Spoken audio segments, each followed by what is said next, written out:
And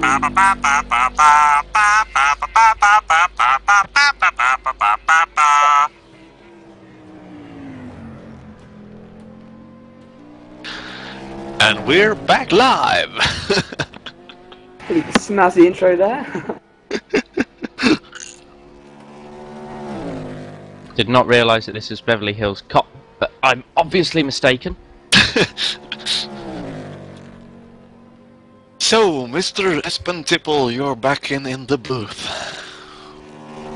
Yep, I had another disconnection thing. Same thing happened. I heard. How much did you get before I disappeared? Oh, you Anyone just talk to any disappeared. chance?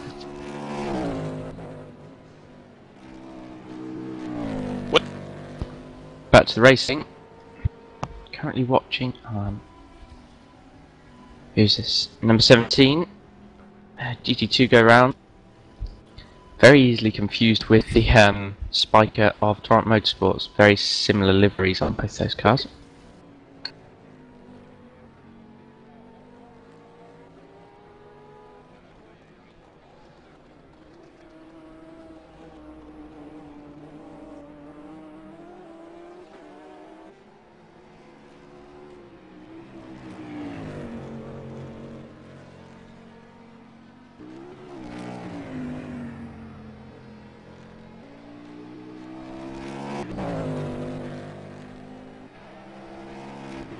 Right, so everybody went quiet then. Yay!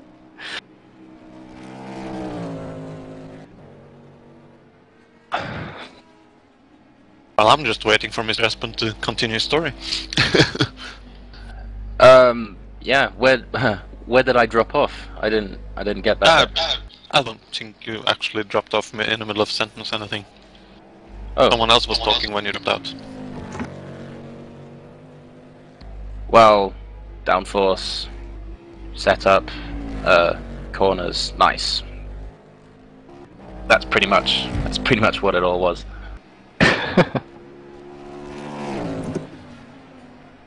Yeah, we were looking good. Yeah. When we disconnected. Going out with a boom. Yeah, if only it was a bit more visual. Like if these disconnections weren't just disconnections, but it would be nice if the car exploded or something. That would be Yeah, I was pretty thinking cool. the same. The car number in position 23, Marius Nicolas for Olympic Motorsport, Olympic Motor Racing Team, is off the road. He's driving really slow. Like that car is riding low on one side.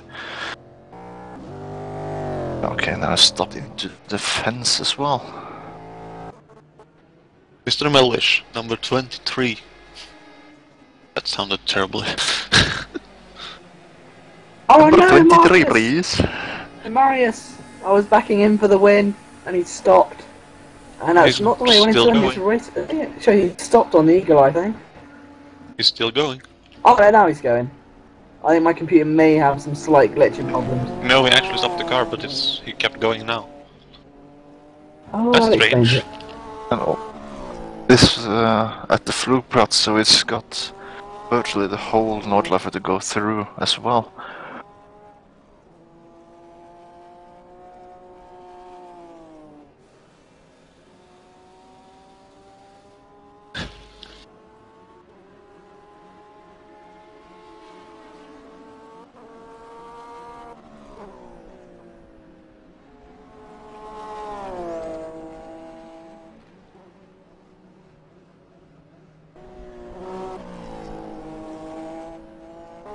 Well, it's picking up speed again now.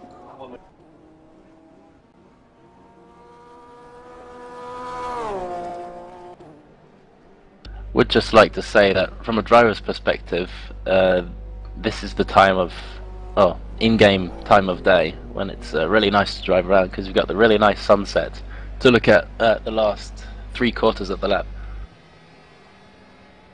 Well, it looks great from the broadcast as well, but I guess it's just trying to find that balance of do you have your car lights on or off. So some parts of the track will obviously be darker than others, so it's just trying to find that balance of which parts you need them on, because you don't really want to go into a corner blind, but I noticed a couple of hours ago already that under braking for the last chicane, it was nice to have my lights on because there's a lot of trees there casting some dark shadows.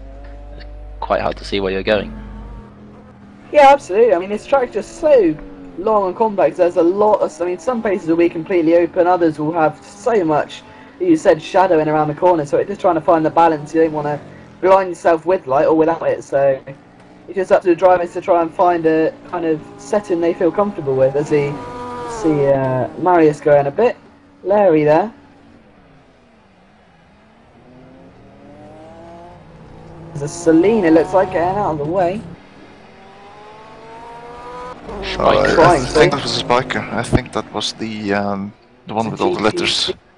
Yeah, the GPVWC. Steve Carr Smith then, I think, was it?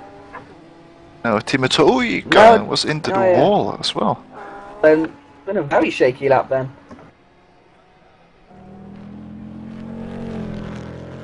There punctured anything wrong here? Yeah, Toika's going really slowly, it looks like.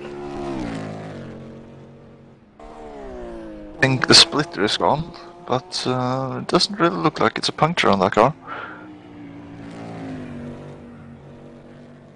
Braking.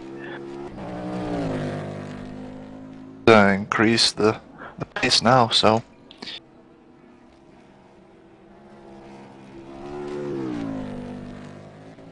Ah, okay, so... I've been driving without splitter for a while then, if Groten lost it during his stint. Okay. So, resolved. I keep seeing positional changes, but that is because people are getting past the standard car of Espen.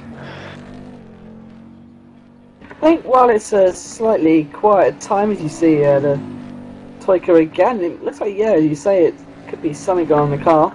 But while it's quite quiet on the track, just a bit of a question to get everyone talking again. If you could have one tattoo on your body of something associated with racing, what would it be?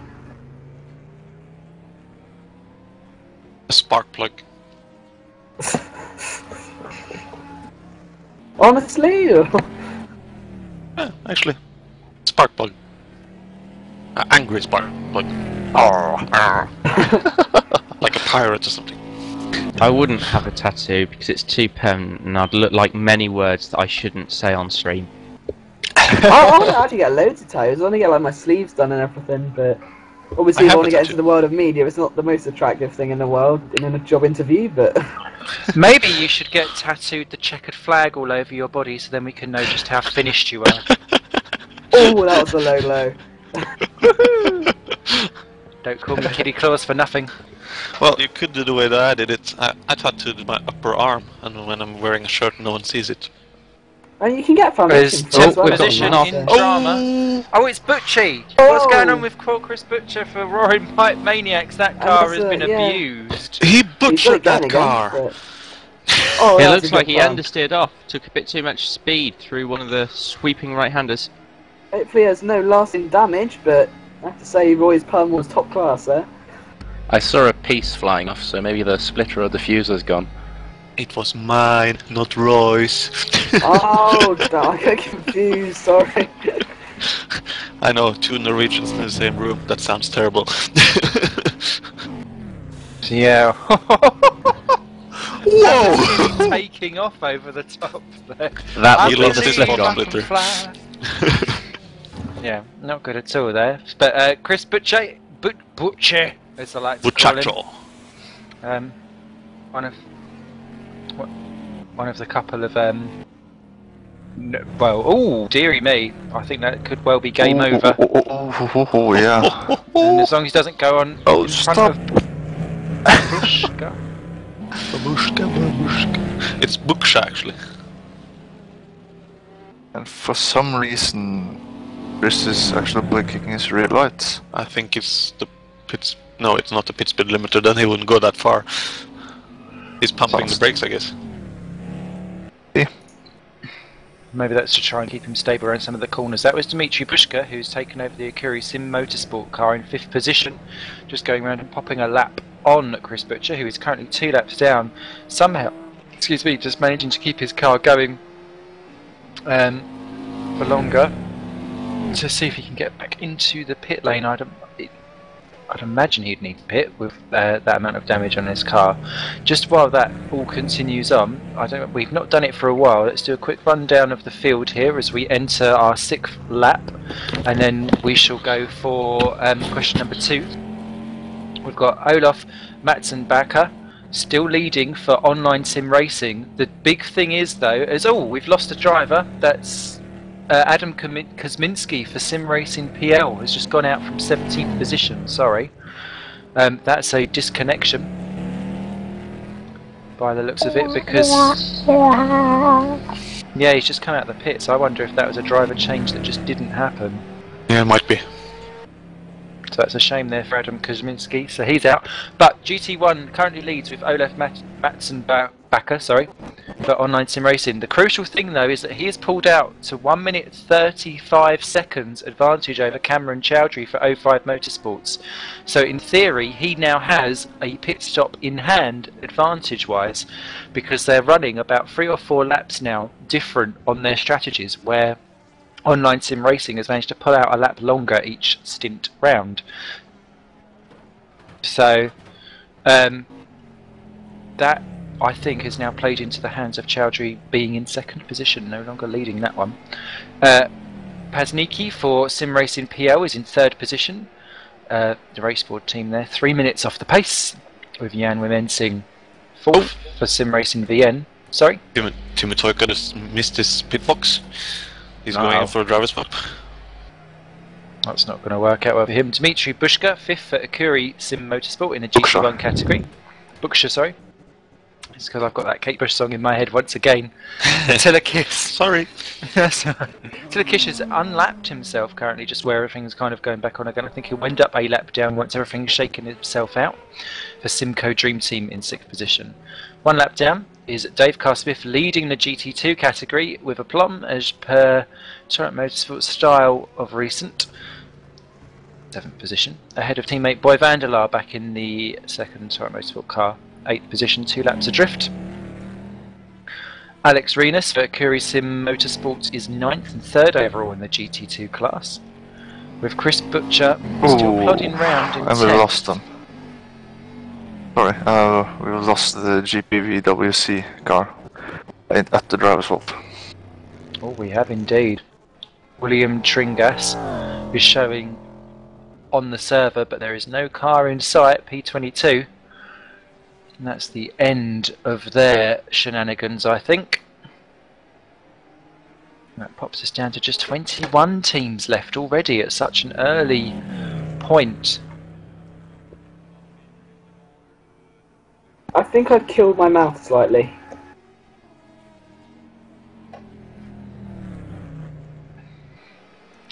So, oh dear. You killed your what? My mouth, like, because I'm using my laptop microphone, because my other one that doesn't work. I was biting the metal bit of the headset one, and it electrocuted me, I think, slightly, and now it hurts. Wow. Like one of the leads, Alines is in trouble. Level of intelligence. Well, look at that, look at that. The leader, where Something's are you gone wrong. facing? Olaf has lost the lead, Cameron Chowdhury retakes it. Olaf Matzenbacher facing the wrong way, he's got the car lit up and he's back off the track, off the racing line, thank God, as Toshki goes through and unlaps himself. And he's punctured too. Suddenly, all change here for the Nordschleife 24-hour race here on racedepartment.com. Change for the lead, 05 Motorsports, who look like they were being slowly beaten down and dropped off the back of the leaders, find themselves back up on top spot as Online Sim Racing limps back for a pit stop to replace that tyre, I'd imagine. It's the left rear on the car. Race Department bringing you the action 24 hours. All the news from across the pond.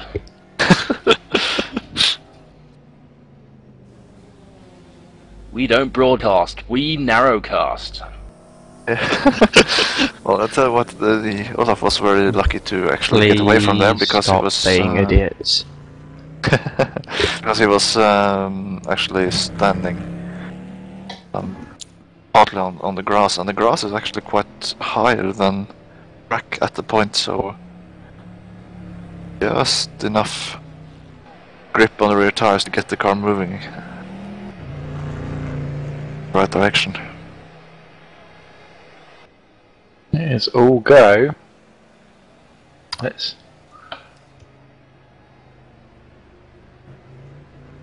So, Olaf Matzenbacher limping back. He's got a good minute over Pajnicki for Sim Racing PL Simboard in 3rd position, so he's got time to still limp back, maybe not keep 2nd position. Chris Butcher's made it to the pits for Roaring Pipe Maniacs now into 11th, which has allowed Sebastian Fleming for virtual endurance racing up into 10th. That's worked out extremely well for him. And Marius Nikolai, number 20 in 23rd place, has got more problems, it looks like, as Dave Carl Smith chases down Attila Kiss, and they're coming up towards Marius. Oh, that's the retirement from Nikolai, I guess. He's on the wrong side of the barriers. Yeah. No, and his rear wheels are in the air. On the Eagle Eye, yeah. He stopped on the track, so I assume there was a problem. And, yeah. Oops. That's a shame there for Olympic Motor Racing team.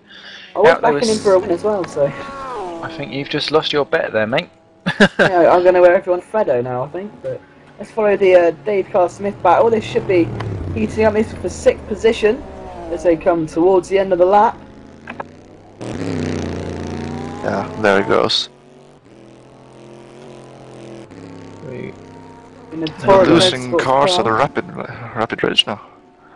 Yeah, the attrition rate's gone exceptionally large. I mean, we've been here for, well, 5 hours, 6 hours-ish, so, and already we've lost quite a fair few of teams, so it's not really like a normal thing here. You'd expect them to last a bit longer, but obviously maybe some of the drivers caught out by some bumps in the track, or some simple maybe mistakes, but either way, the Nordschleife living up to its reputation of having an extremely high rate of attrition.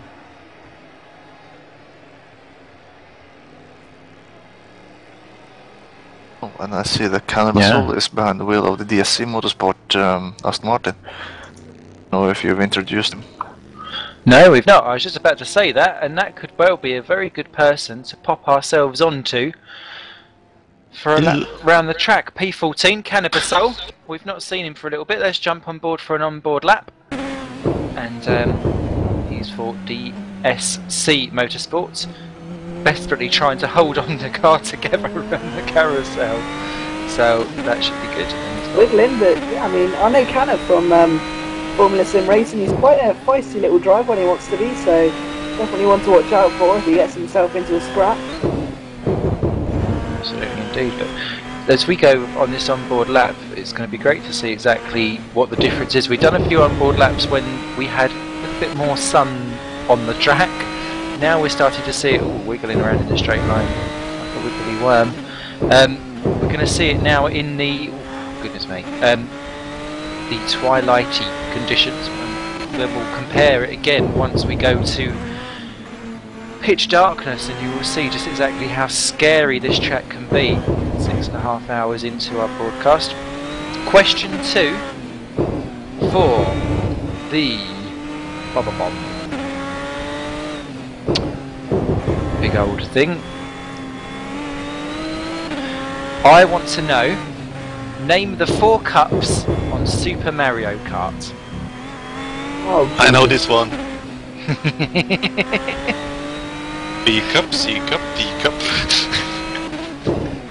I have 2. That's your X.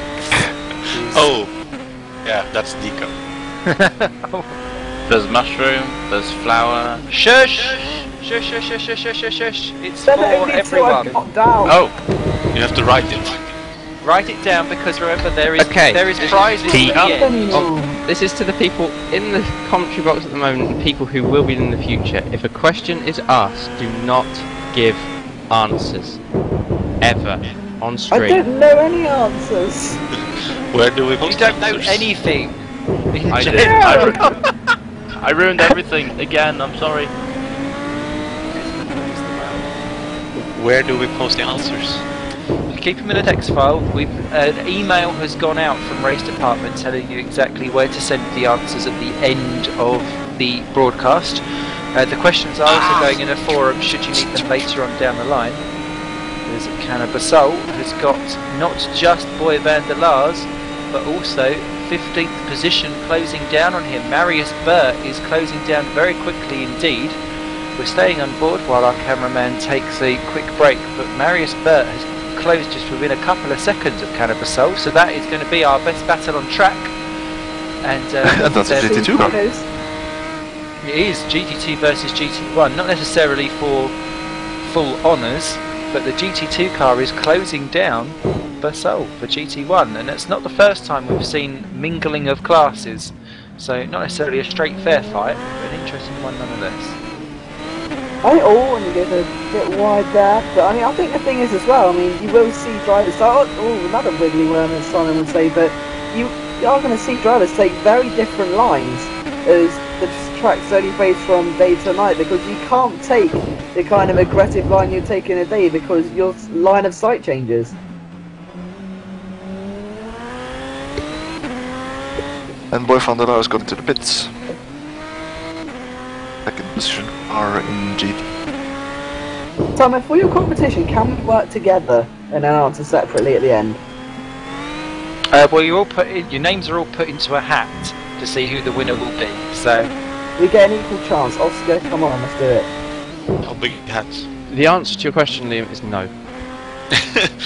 I'll give you a Freddo, please. What kind of sexual favour is that? The caramel one.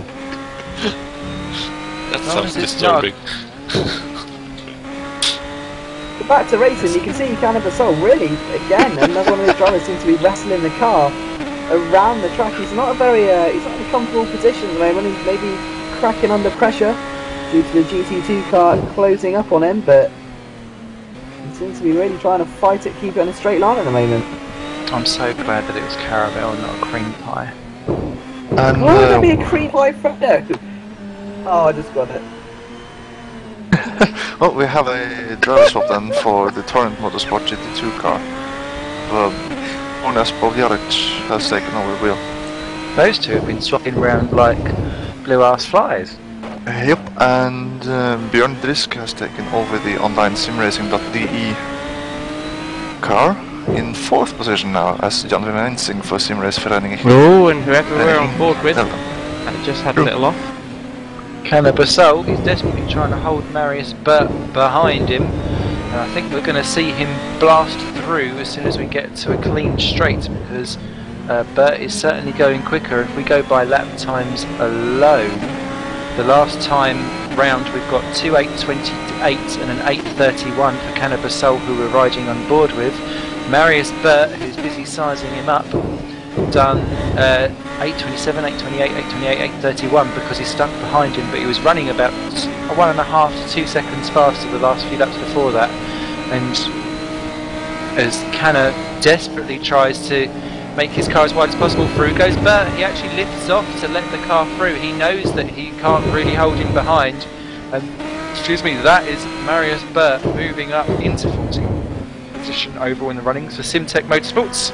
Cannabasol slips down to 15.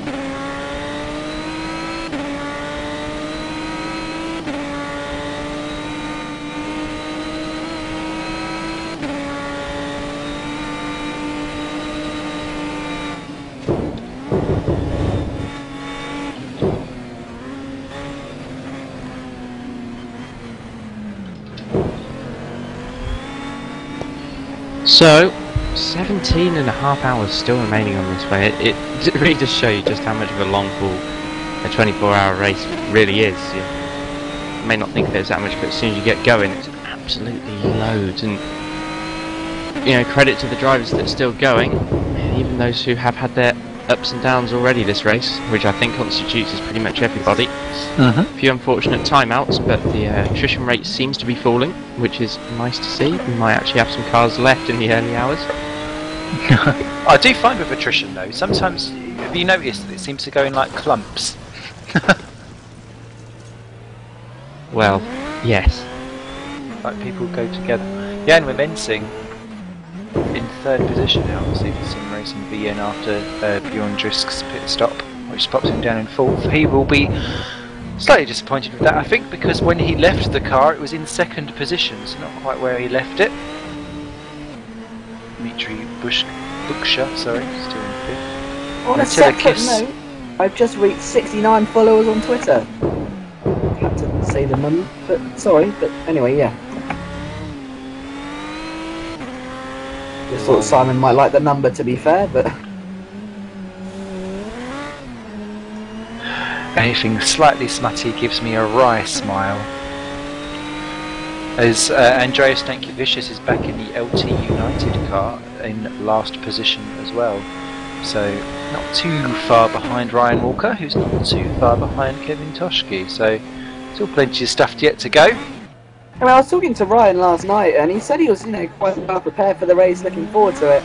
But, just obviously the nerves are going to say, oh, it's a big spin there, and around goes Cannabis in the wall, he's got it going again, but that's not perfect. He did a little pirouette there, hopefully the car's undamaged, but... 2nd time in a row.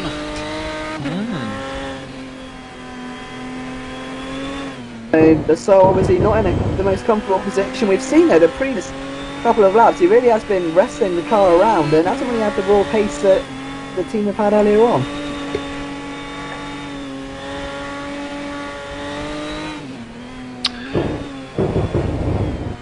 Absolutely. Sorry, there's a bit of confusion in the things. Just keep the for the question answers. Just keep them in a little text file for the time being. What we'll probably do is either send them in a private message to myself, or yeah, we'll do that for now. We'll sort something out. We'll wait till the end of the race. I just want to check with Bram exactly what was going on. So we should sort it out. This race parking email address, you can send it to him, but then I have to forward to you later. Oh, okay, yeah, and we do have an email address to send it to you. We'll get it sorted at some point. So apologies, just keep your answers coming. Don't forget, as Liam mentioned, we are tweeting away. You can hashtag RD24HR. Oh yes, I do give good tweet, and we can give good tweets on there for that. We also got Facebook, should you fancy being very sociable with your networking. And of course we've got the rather awesome chat box underneath the stream, which is great to see so many people chatting away. That's what we love to see. Started following Simon, so any questions, guys, just obviously put them on Twitter with a little hashtag RD24HR or HR, and then we will answer them on the broadcast for you. And if you have none of the above, send us a telefax. Telefax.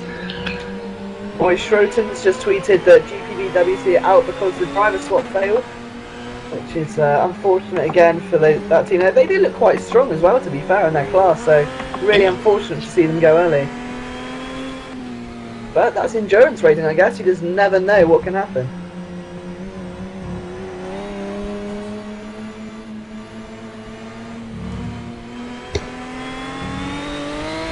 I do like the fact that quite a lot of people in TeamSpeak PMing me their answers as if to say, please!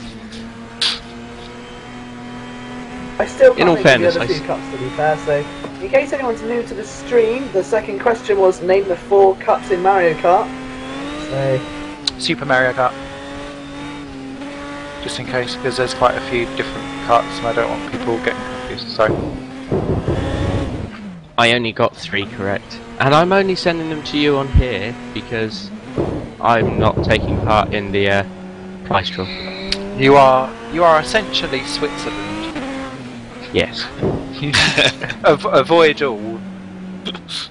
can you send me your answers, please, so I can check them? I No. only have 2.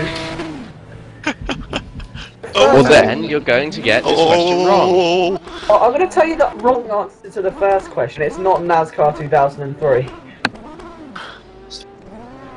As Canna Basol, what is Canna up to? We've sat on the board with him. I've never seen so much offs in all my life. In all of this going on. I think I might have jinxed it when I said that he's a feisty little driver. I think feisty has been taken to a whole new level today, but... Calling him a feisty little driver might have been the problem. I think I just agitated him. You must have excited him. Oh. Been mentioned and just go mental, but obviously I think every time you make a mistake it's going to stick in your mind. I mean, and you want to try so hard not to make that kind of mistake again, and the more you think about it, the more sort of almost certain you are to make another one. So you just got to sort of let it go and continue racing, and it's just so hard when you know you've made a mistake and it's just playing on the back of your mind. So Yeah. but obviously hopefully the team will support him throughout and just try and keep him motivated as opposed to dragging him down a bit more. So hopefully he kind of can just keep on the track and bring the car home to the end of his stint. What that has allowed, though, is Gerd Peters for Sim Racing VN GT2 to move up into 15th position and pass Canna Basol. So Basol now, obviously 3 laps down, dropping positions, and he's already let Bistrov through, he's let Marius Burt through, which we saw great on board, where he just actually moved over and went, I can't take it anymore! And now Canna Basol down to 16 of the 19 cars that are still running. And that is exactly 20 retirements then. Wow. Extremely high rate of attrition. That's half the field. And we're only quarter of the way through. That bodes well. I'll have a swig of beer now. On the flip side, we could be getting an early night. Might just happen. As Canna Basol quite sensibly is in the pit lane. Driver swap, I think, which probably the best option, to be fair. I think that car's been through enough torment the past 10 minutes or so. Well, probably 30 minutes or so. But I mean, I think he just needs to try and get his head straight and then maybe just chill out a bit and then just get his head in the game for when he takes another stint. Maybe I think that's the driver swap happening. But we'll see if we can get a hold of him.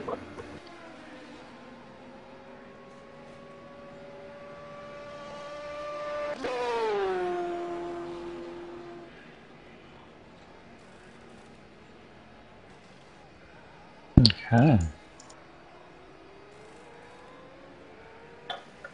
Can't seem to find him. There he is.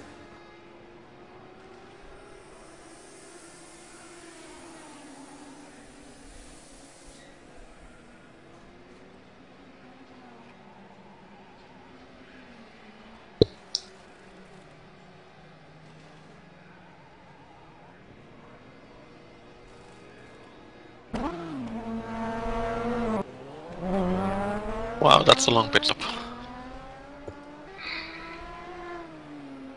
Yeah, there he goes. I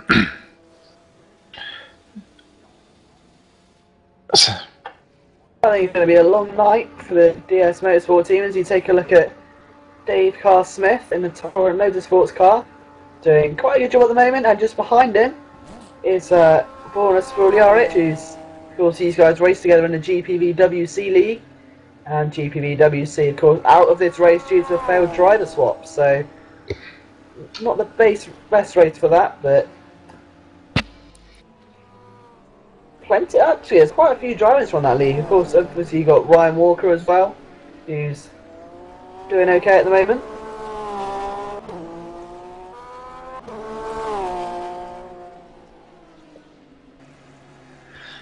As Dave Carr-Smith pops into the pits, our GT2 leader. He's not done badly at all because he hardly had any practice and he was cacking it before he got into the car because he A, didn't like it, and B, was just not feeling comfortable or confident at all about his stints.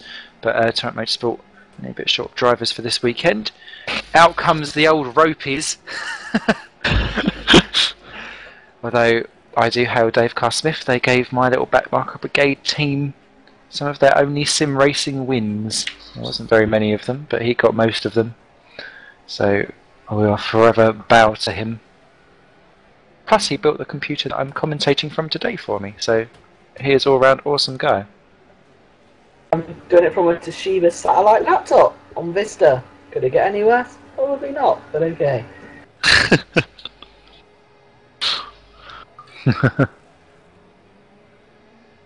It does the job barely. And there, Dave Carsmith is out of the car, and in goes Petrakosa, the flying Norwegian.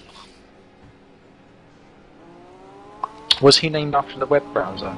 Was it? Oh no, that was because I was like Yeah, you're a thinking sharing about thing, the wasn't it? download thingy. Hmm. Well, no, Donut? I don't think so. Someone say donuts. No, download. Oh, okay. Donut. Donuts on the brain. I am a donut.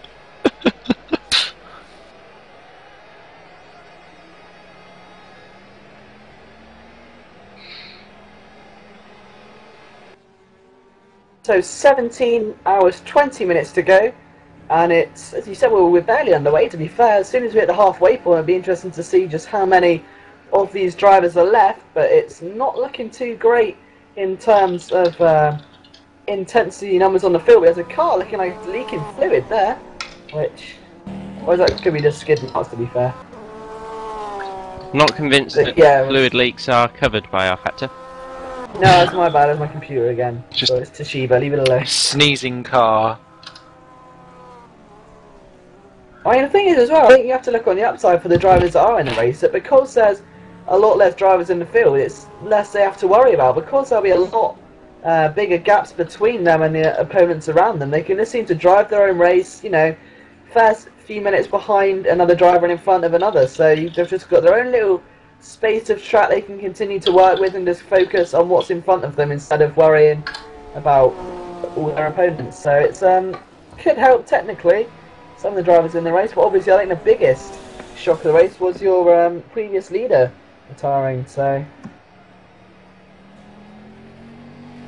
He didn't retire, he just binned it a little bit. But no, he's no longer leading now, and that is certainly an upset. The gap between Cameron Chowdhury and Bjorn Drisky now up to 3.36. Sorry, 3 minutes 36 seconds. Sim Racing Poland's Pazinki now in second place. 1 minute, 7 seconds off the pace. In fact, let's just do a quick rundown because people are asking exactly where people are in the race. Cameron Chowdhury currently leading for 05 Motorsports on lap 48, 6.7 hours into this 24-hour event. Second is Maciej Paznicki, for Sim Racing Poland Raceboard, 1 minute 7 off the pace. Jan Mensing for Sim Racing VN, 3 minutes off the pace in third, with Bjorn Drisk for Online Sim Racing.d, 3.5 minutes off in fourth, and closing down Jan Mensing. So not going to be a battle yet because there's still 25 seconds between them. But something that we can look forward to later on. Dimitri Buksha in fifth for Akuri Sim Sport, 4.25 minutes off the pace, with Atala Kish now only 6 minutes and 10 seconds off in sixth position.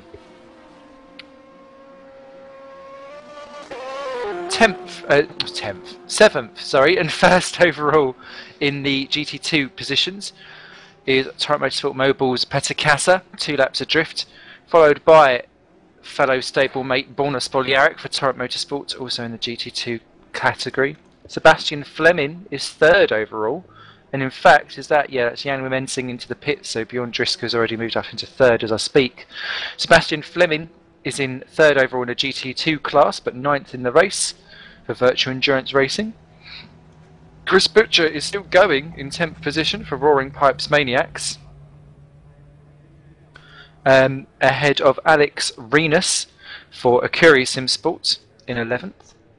Then 3 laps down, Christian Lehman back in the Sim & Skins Motorsport car for GT2, ahead of Nikolai Bistrov for Rising Power Motorsport. Marius Burt for Simtech Motorsport in 14th position. Ger Peters for Sim Race VN in 15th in the GT2 class. Cannabasol still going 16th for DSC Motorsports in the GT2 category, GT1 category, sorry. Then a very slow-moving 17th position for Kevin Toshi for Ace Kite Racing. He's in trouble because he's plodding around the track 4 laps adrift, and he's going to be caught very quickly by Andreas Stankiewicz for LT United. Well, not quickly at all, actually. He's just started his lap 44. Ryan Walker is in the pits currently in 19th position, right down the very end of the pit lane, having a quick refuel. For Ace Motorsport, he is the last runner in 19th position, but I do worry Kevin Toshki is running very slowly indeed in 17th position. All wheels look like they're intact from what I can see, but it's like he's going on the pit limiter. He's been very well, not brave, he's been very sensible with what he's doing. He's keeping to the outside of the track and very cautious. Thank you, sire. And yeah, little Pinky. I don't want Pinky to retire, but this is exactly the way how people should go back to the pits, not driving all over the place like a madman.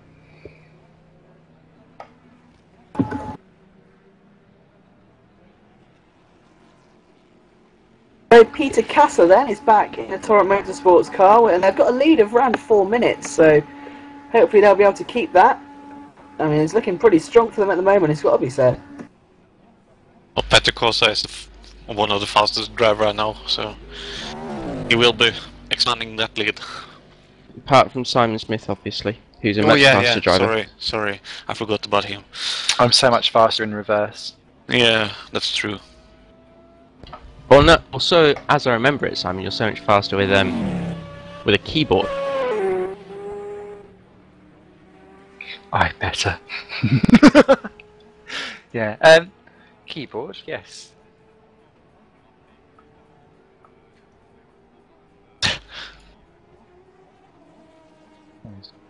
I'm not so fast with a keyboard he can play songs on it. Exactly. Wah, wah, wah. Oh dear. Well, it's quite dark on the screen now. All of a sudden as well, that doesn't half creep up on you. I know that's a really thick thing to say, but it didn't seem that dark just a few minutes ago, yet it's been getting progressively dark over time. All of a sudden it's just like, oh.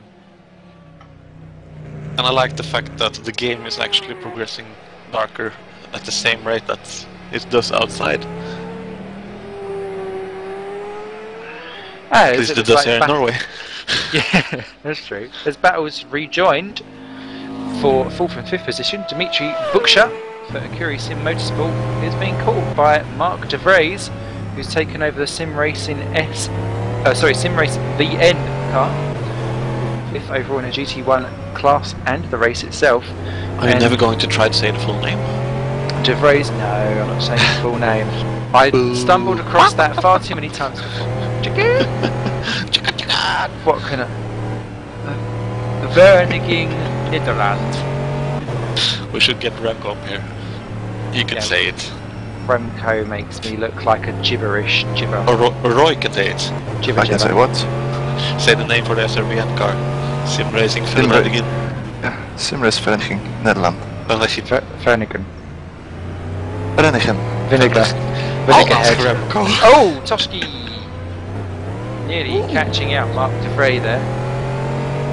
Delicious as they come over the hill, but just 2 seconds then between Buksha and De Vries as they continue on the battle. Amazing, nearly 7 hours in, just 2 seconds covers a couple of drivers.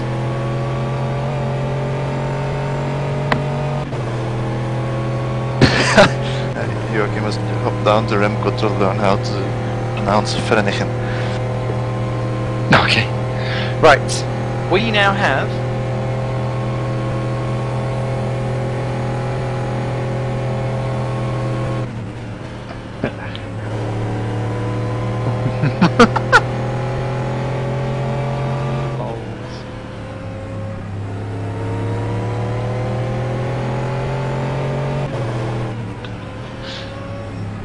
Hey Simon, Hey, hey. guess who might be joining us? God. Dare I ask? Well, he's our boss this evening. Is it? Yeah, it is. It's Jesus! Yeah. Well, I could do one thing. He gave me the admin rights. He will regret it. Good evening, guys. Here he is. There is the man himself, Remco DeWitt. DeVille. DeVille. That's DeVille. it. Sorry. Corolla DeVille. Okay. Got it. How's it going for you today, Mr. Man in Charge? Quite well, to be honest. I Many can't complain. protests? No, we had a few issues, but nothing major, to be honest. So it's going quite good. You know, stuff. Are you in the car? Sorry. Later? Are you getting in the car later on? Well, our car managed to do 3 corners, so and then we got a disconnection.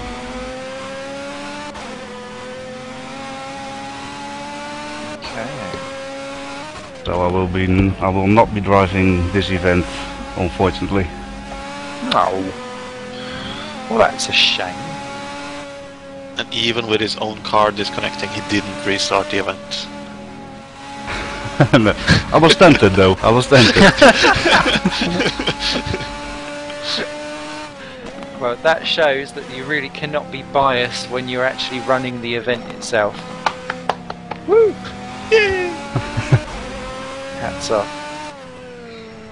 So, I think this has been quite a successful event so far. Did you expect there to be so many dropping out, or is this about right for what you thought it would be?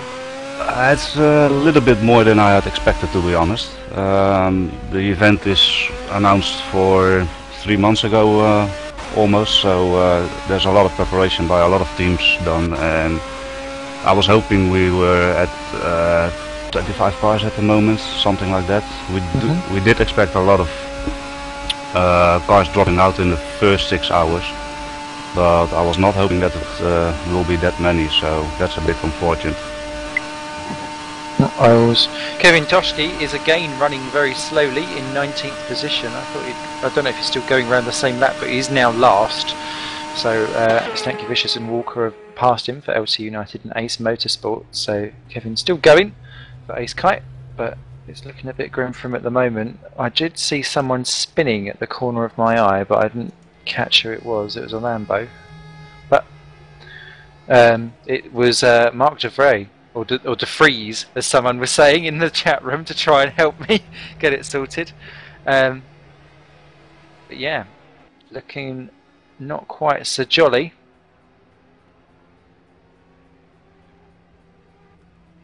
As Mark De Freeze continues on for lap 49. Any comments or anything you'd like to add on, Remco, at all? Well, I hope we will remain for this number of cars still a few hours to go at least. So I'm curious what the night will bring. It's really getting dark now out there, so I hope every team will manage to get through it pretty well.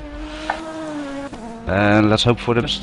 Still a lot of hours to go, 17 hours to go. So I hope we can see the finish line with a bit more cars than 2, to be honest. Because if they're dropping at this rate, it's not good.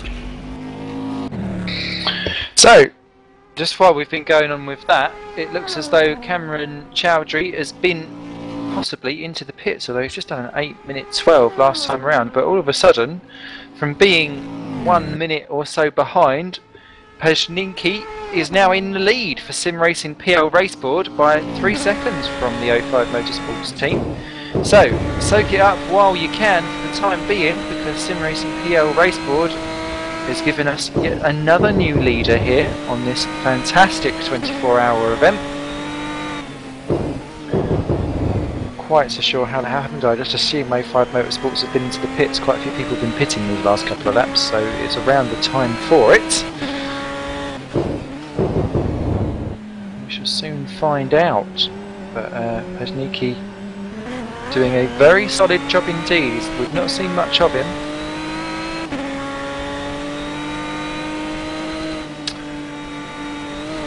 It's going to be interesting to see exactly what's going on. Someone's just popped into the chat box there. Ivan Navarro says, could someone let us know who is each person, because he doesn't know who everyone is and he's only just joined. Well, I tried. Oh, did you? Yeah, and even wrote to him. Hi, I'm Joachim. That's not using your voice, is it? I tried. Aww, special. Okay then. Well, I could start introducing you to Simon Smith. Hello. That be me. I'm your resident backmarker. Snail extraordinaire. We've also got Joachim Skalstad in with us. Hello. I'm the terrible Norwegian. Other part of the terrible Norwegians would be Roy Magnus. Hello. Also a team owner of one of the cars that regularly goes around in the current series. Not regularly going round at this present moment in time, though, is it? We're on the just rub it in. list. That was a bit cruel, sorry. And we must not forget Oscar Hardwick. Although Sounds like he he's seems to have forgot forgotten us. He's the one with squeaky voice. No, he doesn't. Don't forget our agent Preeti, Ian Jenkins. Who sounds like he's trapped in a tunnel somewhere. He's My about microphone's 50 slightly feet away dodgy. from his mic. Is that any better, or? Yeah. That'll do. I have a question from Greg Chalice, and he's actually asked everyone what's their favourite underwear. So, Ones that fit. There we go. Yeah. thank God that's out of the way. Yeah. And of course, we're never here alone without our cameraman extraordinaire Simon Melhuish, who absolutely deserves all accolades thrown at him. Yeah, he's like the stick, he never speaks. Yeah. But his presence is felt everywhere. A bit Yeah. like Saruman in Lord of the Rings, the Two Towers. We don't see him, but we know he's there. And also, at last but not least, we're currently joined by Mr. Remco de Wilt. Woo! Good evening. Our That almost sounded gentleman like a man. Norwegian talking English. Good evening.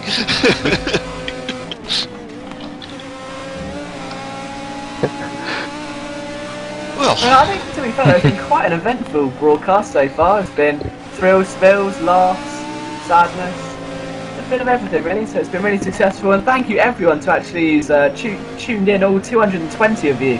So it's quite a big number of people to watch this sort of race, so hopefully you can all make it up for the whole 24 hours. I know Simon is, so... And we're coming up to hour number 7 of the broadcast as Kevin Toshki finally makes it back into the pits again in P19, now 5 laps adrift. Not quite sure what's going on there. He's on the pit speed limiter for the entire lap, so I don't know if he's caused a problem and then just overshot his box and went round again.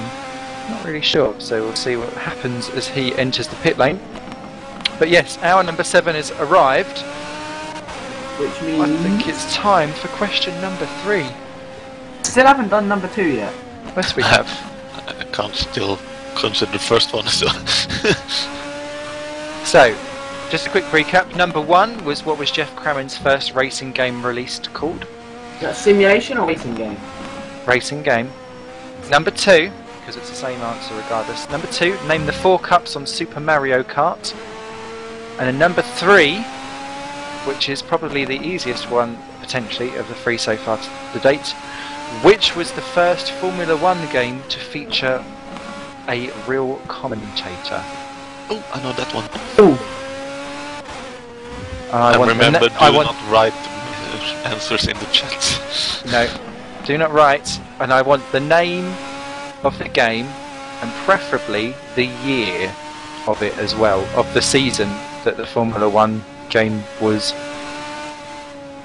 done. Yeah, who remembers that? Williams drive. I think I had it. Yeah, I had it. You said That isn't well, the game, yeah. by the way, but yeah. No, no. No. Who said what? Lols. Atari pole position. Alonso Jr. I think I had it because I started collecting retro games. I think I picked up at a car boot sale. Ah. That is number 3. Jot down your answers with the rest of them. The answers at the very end, please send your answers across to competition@racedepartment.com in an email,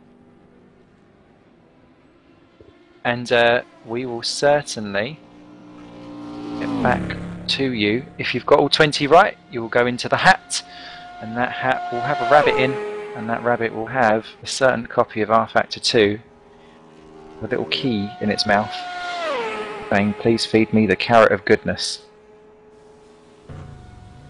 That's competition@racedepartment.com. I hope I spelled it correctly. You did, you did. My wireless keyboard is lagging a bit. Wireless keyboard.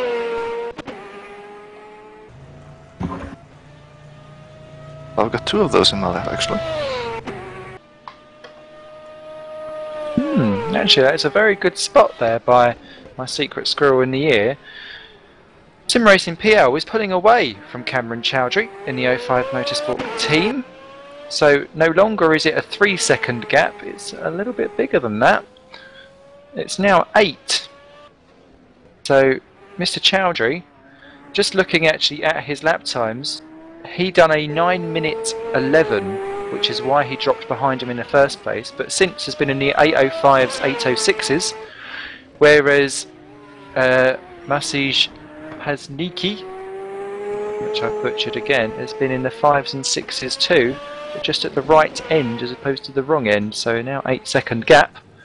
Not looking quite so good for 05 Motorsport currently at the moment.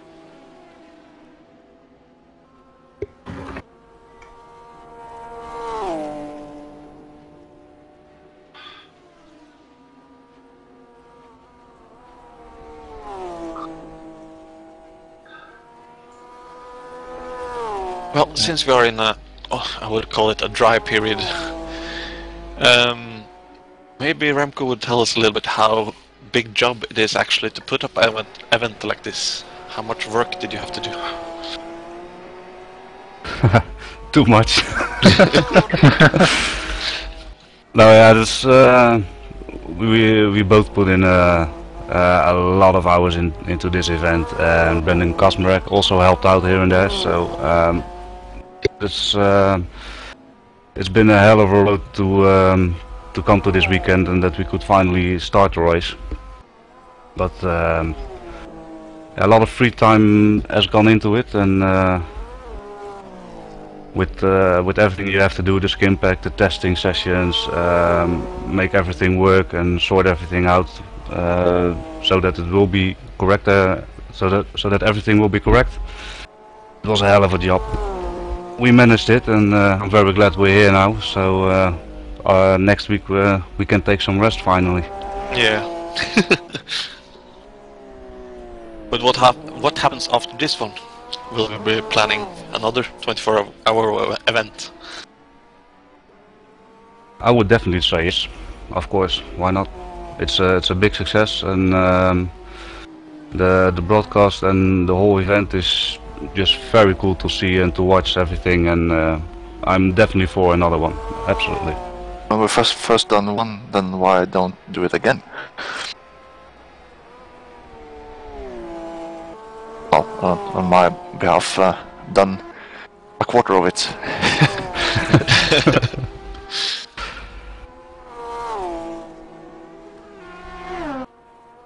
I think a good question would be for obviously there's going to be people watching who haven't actually been able to start sim racing, or because they're not sure how to get into it or money or whatever. So just maybe just try and give some tips on how to actually get involved in things like this. So Roy, how did you first get involved in like sim racing?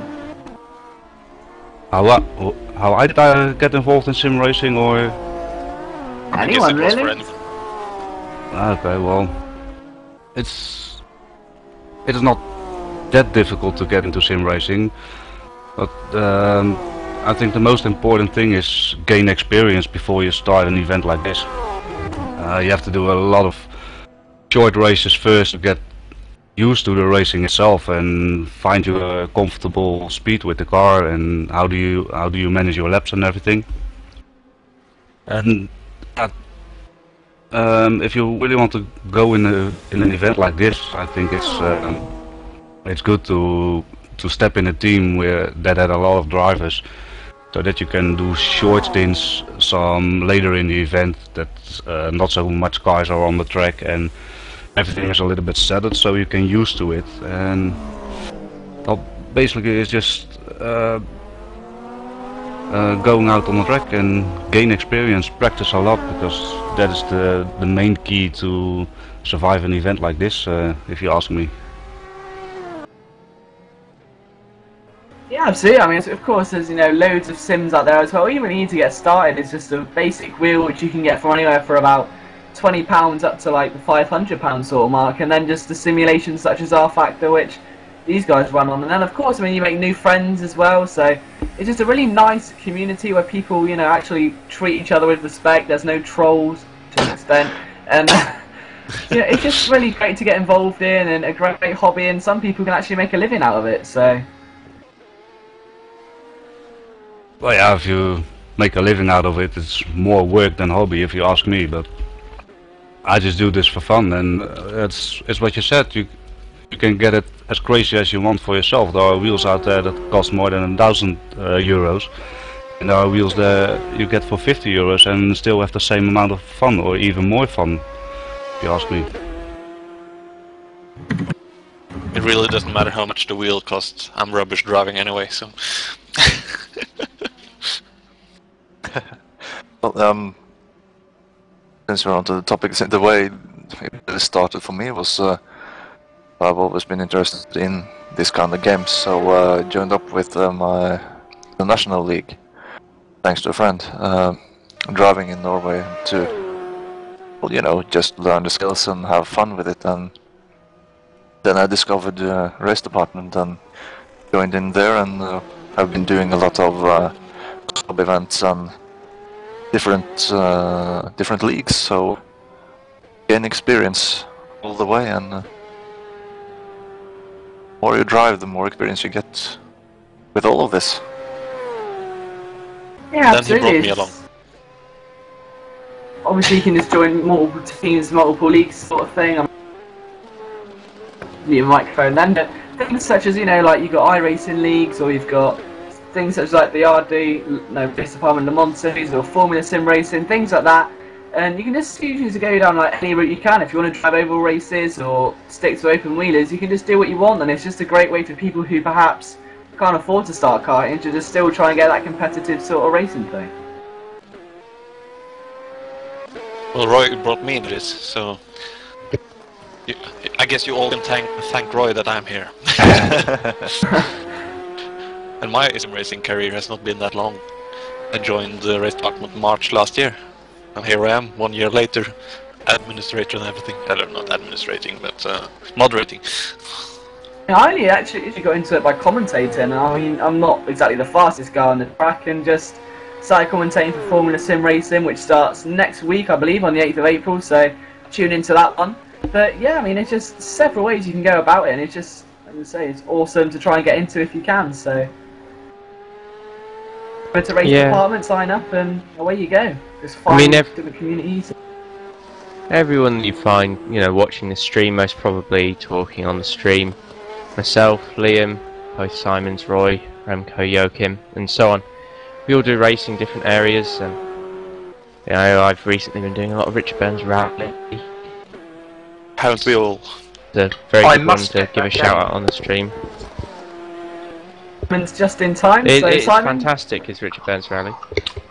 I haven't played it yet. Pitch so, it to me, because I've never. It's one of the very few games that I see everyone banging on about how good it is, but I've yet to actually dive into it. So what makes it different compared to other games? I think one thing that I need to be very honest about is if you genuinely don't enjoy rally, if you can't get the enjoyment out of having to do something by yourself without other people racing around you, then don't bother with it. Because it's a very lonesome experience when you're doing it. I mean, even when you're online, you only have a set of numbers that you're chasing, which is the next guy along the road from you. It's nothing more or less than that. But it is so good at simulating rally. And with the modification that we use, which is Rally Sim on Race Department, you get, you know, hundreds of extra cars and new stages, and it really broadens how the game can work. And what is it? I forget how many sites we've got. It's near on 100 in the current season of the Race Department Rally Championship across 4 different classes. Oh, do carry on, Joachim. Do you know the exact number? No, I'm there. Oh, you're I one think off. we are some way into the 70s. Yeah, I mean, it already this season. I mean, I missed round 2 unfortunately through being dopey and sort of just forgetting what was going on that week. But round 1, that went really well for me personally. Just beating Roy. Yeah. I'm very happy with that though. One in my class. I've never won any rally thing before then. It was good fun. Alex Ignatovich. Oh. Game for Rising Power Motorsport. Panos. So Simon, same question to you then that we've asked everyone else. How did you get involved in sim racing? Because obviously you've been around a lot longer than I have, so glad to hear your interest. Back in the good old days, Simon, what was it like? Back with the dinosaurs you have the right to say back in the day. Back in the day. Well, back in the garage is where Alex Ignatovich is going to be for Rising Power Motorsport, out from 14th position. Ignatovich, sorry. So that's the end for Rising Power Motorsport. They were doing not bad at all. So out from 14th, that leaves us with just 18 runners and riders remaining as Stanky Vicious pops in from 17th for LT United. So not much fun there. How did I get involved in sim racing? Ooh, I believe when I used to have a race department column, I think I went into this quite a bit. So bear with me if it's a bit woolly, because I have been kicking about for a little while. I started with, I mean, I was always a big fan of racing games anyway, so I'd just be on normal consoles doing stuff. I started probably firstly online with things like the original Trackmania and like miniracingonline.com and things like that, which were kind of top-down races, but it was such a new experience to race other people online. I'd clamber whatever I could get my hands on to have a go at doing it. So it didn't really matter necessarily what type of racing I was doing. I was like, right, I'm doing it. And then sim racing in this type of environment, I think, came along probably 2007, 2008. I'd be watching broadcasts of other events going on and I'd make tentative steps in. But I'd already been doing things elsewhere, and then just kind of drifted onto R Factor, Race 07, so on and so forth, and just kind of, I have a go at most types of games, and some of them stick, some of them don't, but I find enjoyment in most things. Are you driving anything now? No, not at the moment. I've kind of got into a back seat of stuff for driving at them in general, competitively. The last thing I used to do competitively would have been Gentleman's Racing Club, which is a touring car thing, which I don't think I'd done too badly on, to be fair.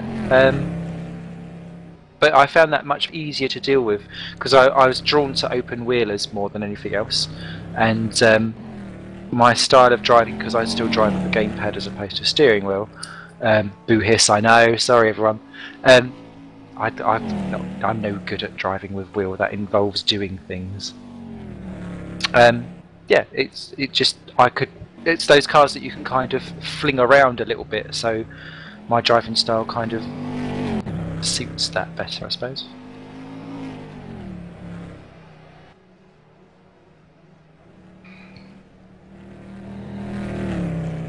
Trying to see what else is going on. Ryan Walker's up to 17th, ahead of Martina Sidnovus, who's joined the track. Welcome to Martina Sidnovus, P18 for LT United. A new face on the grid.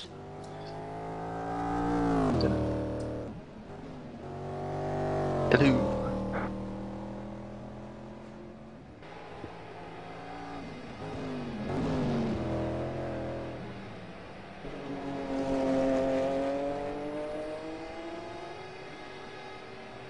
Looks like it's all gone quiet on the western front at the moment, so 16 hours 46 minutes remaining as it's slowly ticking away, and I guess for some drivers it's going to seem like longer than others, but as you see the track's really starting to get dark out there now. Most drivers with full headlights on to try and navigate their way around this pitch blackness. I mean, an onboard lap now just to see how much the track has changed since daytime, as Simon said earlier, would be just unreal. You don't really realise just how much light can make a difference.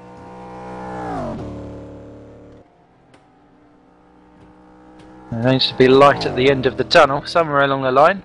I think for us that light at the end of the tunnel is going to be 1 o'clock tomorrow.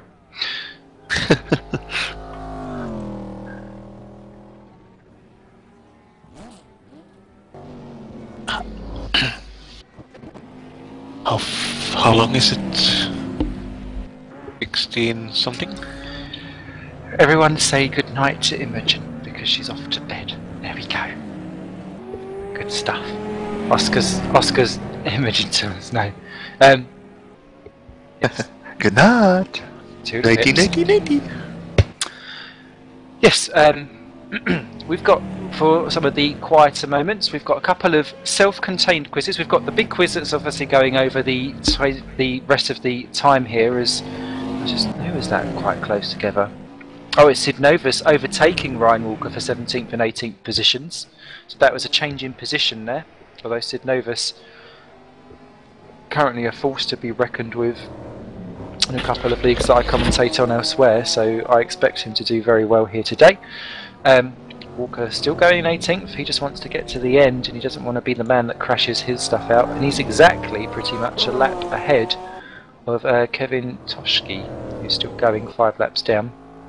19th position, although he will be 18th once he catches up with the retired Alex Ignatovich. Still going, still 6 people on the lead lap as well. Anything, Attila Kish now 5 minutes 28 seconds behind the leader, slowly reeling people in. He's done very well. Oh, Mark de Vries, 5th position, facing the wrong way, stuck on the curb. What has he done? And he's made a bodge of that that turn back in. He's gone straight into the other side of the barriers as Attila Kish goes through into 5th position. And that car is smoking tyres everywhere. What is he doing? It's like he's wedged himself onto the curb. Can he get himself back going, or has he wedged it? Go for a reverse. I think he's stuck. I think he needs some help to get off there. Yeah, I think it's just a dangerous place in the dark. The headlights facing against the barriers. There's no light except the car that goes through the corner, and that's mid-corner as well. So it's a dangerous place to be right now. He's slowly kind of... Some of the best ways to do it is just to wiggle your wheels and floor it a little bit, because it wiggy zigga no, he sounded like Jonathan Ross. as he does appear to be. Yeah, he's good. He's off. He's off. He's got off the curb. Oh, thank God. I'm a master of getting off the curb. His engine is looking a little bit worse for wear, but hopefully it will cool itself down as he gets up to high speed, and he can just get some air into it somewhere along the line. But very slowly back going again. It may seem else that no one's actually hit him. I mean, if you look how back it is behind him, that's what it would have been like if a car had just come into the corner, because all the headlights facing the barriers, nothing no one could have done if they just weren't in that much attention. Well, hopefully people will be paying attention in the night time. The only thing I suppose that would give them the warning is that little yellow flag that pops up in the corner of your screen. So I don't know if there's actually a way you can disable that from R-Factor. I'd never dreamed that you'd ever want to be fair. But yeah, as there he goes, as Mr. Wobbs goes round, he's back in his car in 14th position, Mr. Wester himself, for SRVN GD2. Ooh. Mark is going with the high gear and low revs, so he's trying to get the wind to cool the engine and everything down.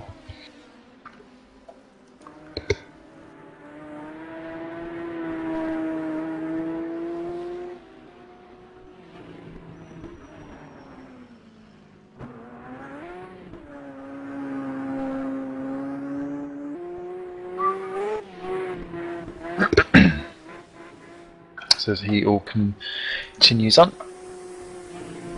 To the 18 runners and riders remaining.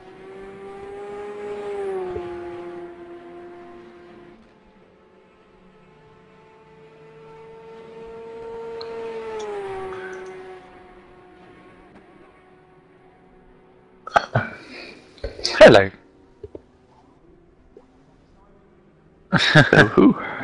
So, we've still got a good chunk of time left to go.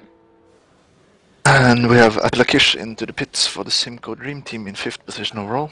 Oh, that'll help Mark to freeze, won't it? Although he's still plodding back, but so that won't help him at all. And into the pits, into the cockpit, sorry, goes Gabor Jarbo. So that is a new man. Welcome, Gabor. That team is actually quite a good team. I've never heard of them before. I believe it was 2 or 3 races ago in the RDLMS. And when they signed up, they were quite fast and quite steady right away. What would you say are the key elements to trying to get a team together that would work well together? Good communication. Yeah, well, get guys together that share the same interest for these longer races. Because obviously they are long. Yeah, and they must have the time to practice. Would you try and go with drivers that have kind of the same style of driving as you as well, so that you can find a mutual setup? That would probably be the easiest thing. In my case, it's not, because we are quite spread out in our driving styles, all of the guys in our team. But when we're in a situation like that, you have to find that middle way that everyone can adapt to use. Feel confident enough to go fast over a longer period of time. And that's why basically this is a good solution for everyone to drive longer events, because then you're not forced to drive fast all the time.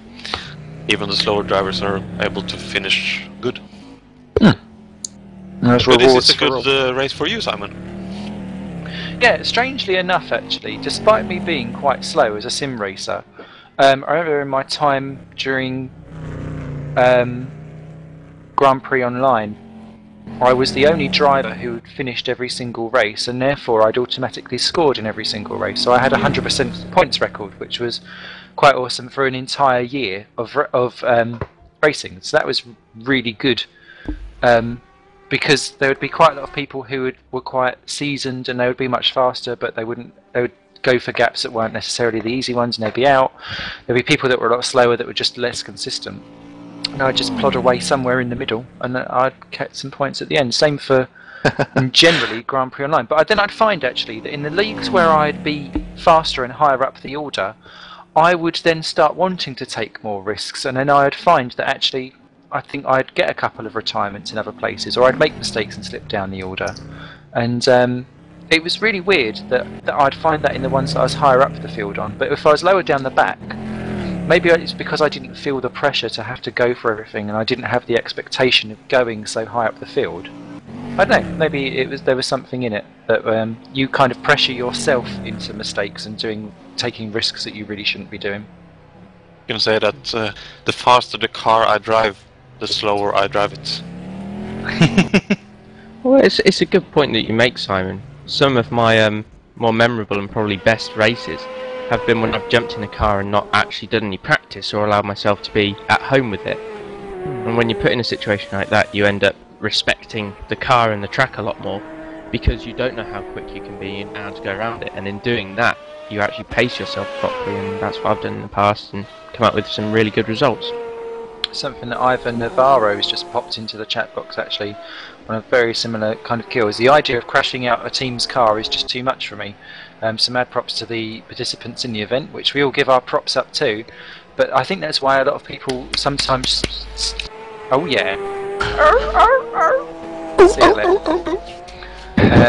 But yeah, I think that's what although you've got the team element and being part of an event and having your comrades alongside with you, I think sometimes that might put people off of going for a team event as well, because if you bugger it up, you've only buggered up your own race in a solo event, whereas you take everyone else down in flames with you. Yeah. If you kind of Kashmeric it a little bit. Sorry, Brendan. Love you, really. Well, Brendan didn't screw up this one. No, he didn't actually. Well, yeah. Esbon did. Well, Bad as nipple. Brendan and his teammates said early on, you know, that car had low downforce. It wasn't an easy one to drive. So, yeah, credit to him for even keeping it going. It looks like there's a panel's gone off. There is indeed. Which team is that? That would be the LT United, I think. There's not that many panels, so it can't be hard to figure it out. True. In P17, that's allowed Ryan Walker to get back through, actually, as Sid Novus goes 5 laps down. And he's not up to full stint, as that's Alex Renus going through and popping a lap on for a Curie Simsport. I love the wrong team name under the names. It just said Yeah, that sorry it on was the screen that did come up as pace car. Well, it What did could I be. say? Position 17 is the pace car. Well, it's not that. Oh, okay. Well, up in the front, the Sim Racing PL race board team has. They went into the pits last time around, so Cameron Chaudhry for Alpha Motorsport is now back in the lead.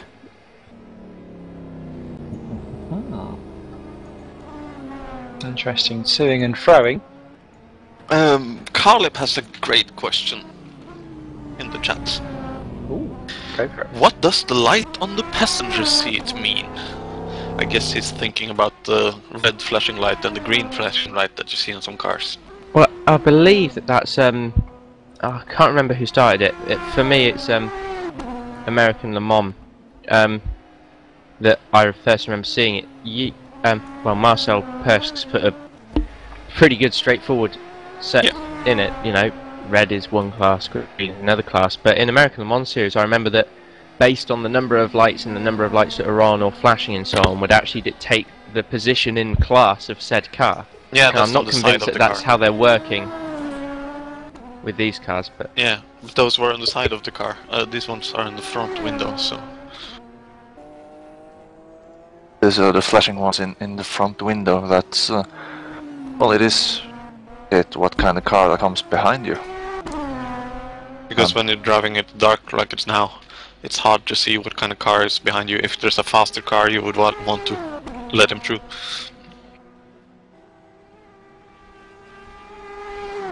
especially useful at night because obviously you can't tell a great deal from a pair of headlights in your mirror. No. So actually at the real life 24-hour race, I think it's the top 20 or top 25 in qualifying who gets this blue flashing light up there in the main screen, showing that it is one of the actual fastest car in the race that is coming up behind you. So it's sort of a help for both those being lapped and those being fast lapping.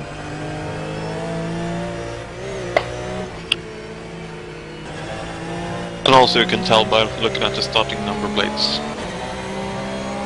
when it's light out. They're also colored in the class colors. Thank God no one is colour-blind. Well, they actually see the same color that we see, but with different... Yeah, what I'm trying to say is not that what was I was saying. It's terrible. They know the color, they know it. They just keep the same name. My father is actually colorblind and he doesn't see the difference in red and green, so he can't see this one. But there are different types of colorblind. Okay. I never even knew. There we go. Educational and racing. All on your screen at one time here on racedepartment.com. 7.5 hours into this 24-hour broadcast. I did actually at one point try and contact Guinness Book of World Records just to see whether or not this would actually be a record-breaking attempt.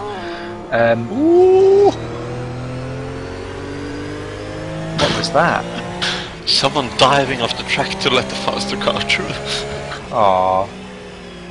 And there goes the lights. How very Scottish of Ryan Walker.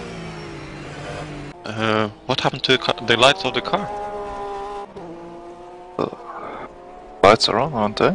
Oh, that's... Yeah, they look But on they to were me. so much better. Maybe he's got some kind of Wii remote battery problem. Yeah. going on.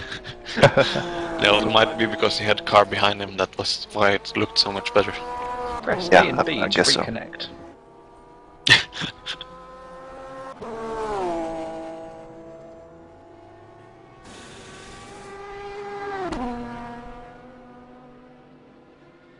Yeah, the Guinness Book of Record. You were saying? Oh yeah. Oh no.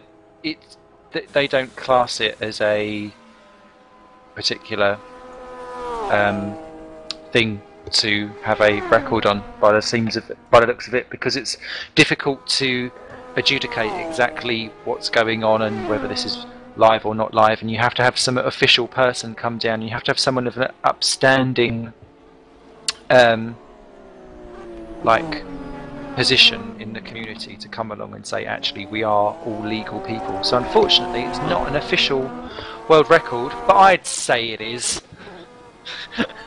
So this is not officially something you can put a world record on, but you can No. put a world record on how many bees you can have in your mouth. Wow. Exactly. Do you know, actually, because they've taken away all the food challenges of how much you can eat on stuff for the fear of obesity in the population. How rubbish is that? I thrive on obesity. Sorry, I pressed the wrong button. That's pointless, because surely the Guinness Book of Records sort of prides itself on weird and wonderful things that also are not particularly safe. So if that means eating yourself into obesity, then so be it. There's a world record for the biggest thing to balance on your chin, Yeah. which I imagine poses more of a threat to a person than maybe being slightly fat. So I'm going to make a call on that and say, stupid idea. Marcel Pershk has just made an interesting comment in the chat box, actually. He says that actually, even though the lights are now on the track, you don't actually see them as lights because your headlights are too bright. So it Never doesn't been actually issues with matter. Yeah. So I don't know if that's anything else. I see it in the mirror. Yeah. Maybe Mr. Millish can find a car around the track that's ahead of someone, so we can test. We'll soon see. Chris Butcher's into the pits from 11th place with Roaring Pipe Maniacs for another stop. Got plenty of time over, oh, not much time at all actually, over Christian Lehman for Simmons Skins Motorsport. So once he's pitted, actually Christian Lehman should take 11th place for the time being. So a little swap of positions there, albeit pit stop staggered and related. And it's 40 seconds now, the difference between Cameron Chowdhury and Radek Zakowski, who's back in the Sim Racing Poland raceboard car. We had him in the chat room earlier on. He was a chirpy chappy. We wish him all the best, as we do all the drivers.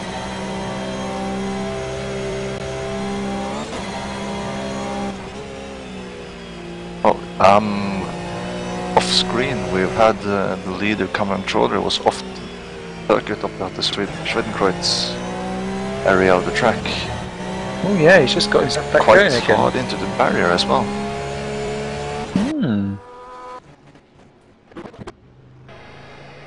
Quite right on that car at the moment. Yeah, the leader is in trouble, he's got a puncture. Cameron. We have action! Mr. No, it's Chowdhury. not a puncture, it's a missed front wheel, and we're losing 05 Motorsport P1 Celine. No! Oh, roundy, round and round. Ring a roses. That is possibly the end of the day there for Cameron Chowdhury. We said that he was a bit of a fireball beforehand. And it was going to be interesting as they've got Mark de Vries coming around to unlap themselves, and he's going to struggle to get round some of these corners. He needs to move out the way nicely. And continue on as Mark de Vries unlaps himself and back to having 6 on the lead lap. Radek Zakowski will inherit the lead for Sim Racing Poland Raceboard. And that's a big old sigh there from someone. That's me. Oh, Cameron! Nearly A collected huge flow of Pezzacasa activity there. in the pit. We've got a few things. Christian Lehmann's in for a scheduled stop. Martina Sidnovas has just got back to the pits from he's been plodding around for a very long time. As there you can see, Zakowski's now taken over the lead from Cameron Chowdhury. Chowdhury's still got a fair way to go on his lap. And that's him smackarooing into the barriers. Chewbacca says, no. But that was going in slow motion. So, as Christoph Matthews says in the chat room, Chowdhury is in the soup again. Interesting phrase. I've not tried it. I think we what may kind have of soup? convinced. Exactly, minestrone surely. No, it must be mulligatawny. I currently have this image in my mind of George Talbot throwing his entire computer at a wall. Well, The I tell you what, CO5. the Cannabasol has been into the wall as well, because my screen he doesn't Again. appear to have any rear spoiler. No, he does not. P15 kind of basalt, missing a spoiler and squiggle bumming around. They're dropping like flies. Yeah. Not again. I have returned. Someone said in a mouse distance. Zakowski then pulling away from the surely to retire Cameron Chowdhury. No one else has survived a lost wheel yet. What a shame there, Steve Davis, man that leads I think 05 Nice came Motorsports. close, but I think it was a bit dangerous, especially at night as well with 3 wheels. Just isn't really the best thing to do.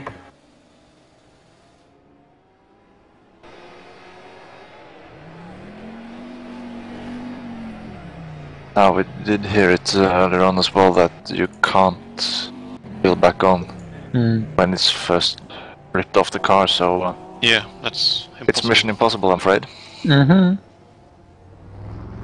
But we might as well watch his final death throes.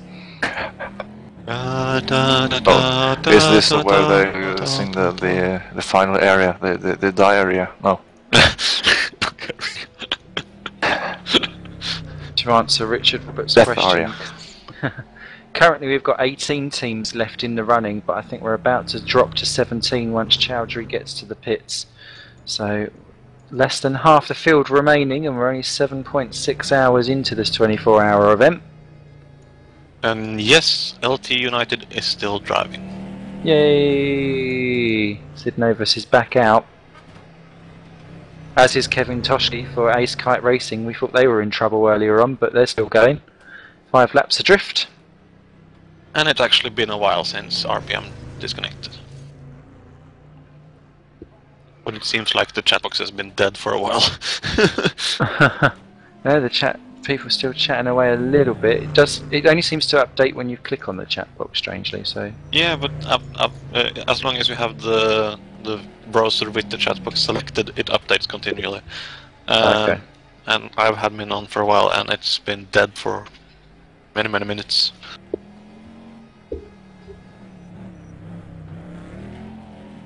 yeah, not good there. As Cameron Chowdhury is just trying too hard to get home too quickly, and it's sacrificing the greater good.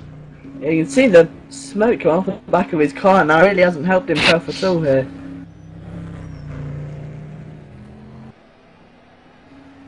I think maybe, obviously, when you've got a problem, you want to try and get back as quick as you can, but I think maybe just trying to push a bit too hard at the moment, and it's really making the problem worse. You see, there's a car coming in the background behind him. There's Björn Drisk who Around the passed as inside. well.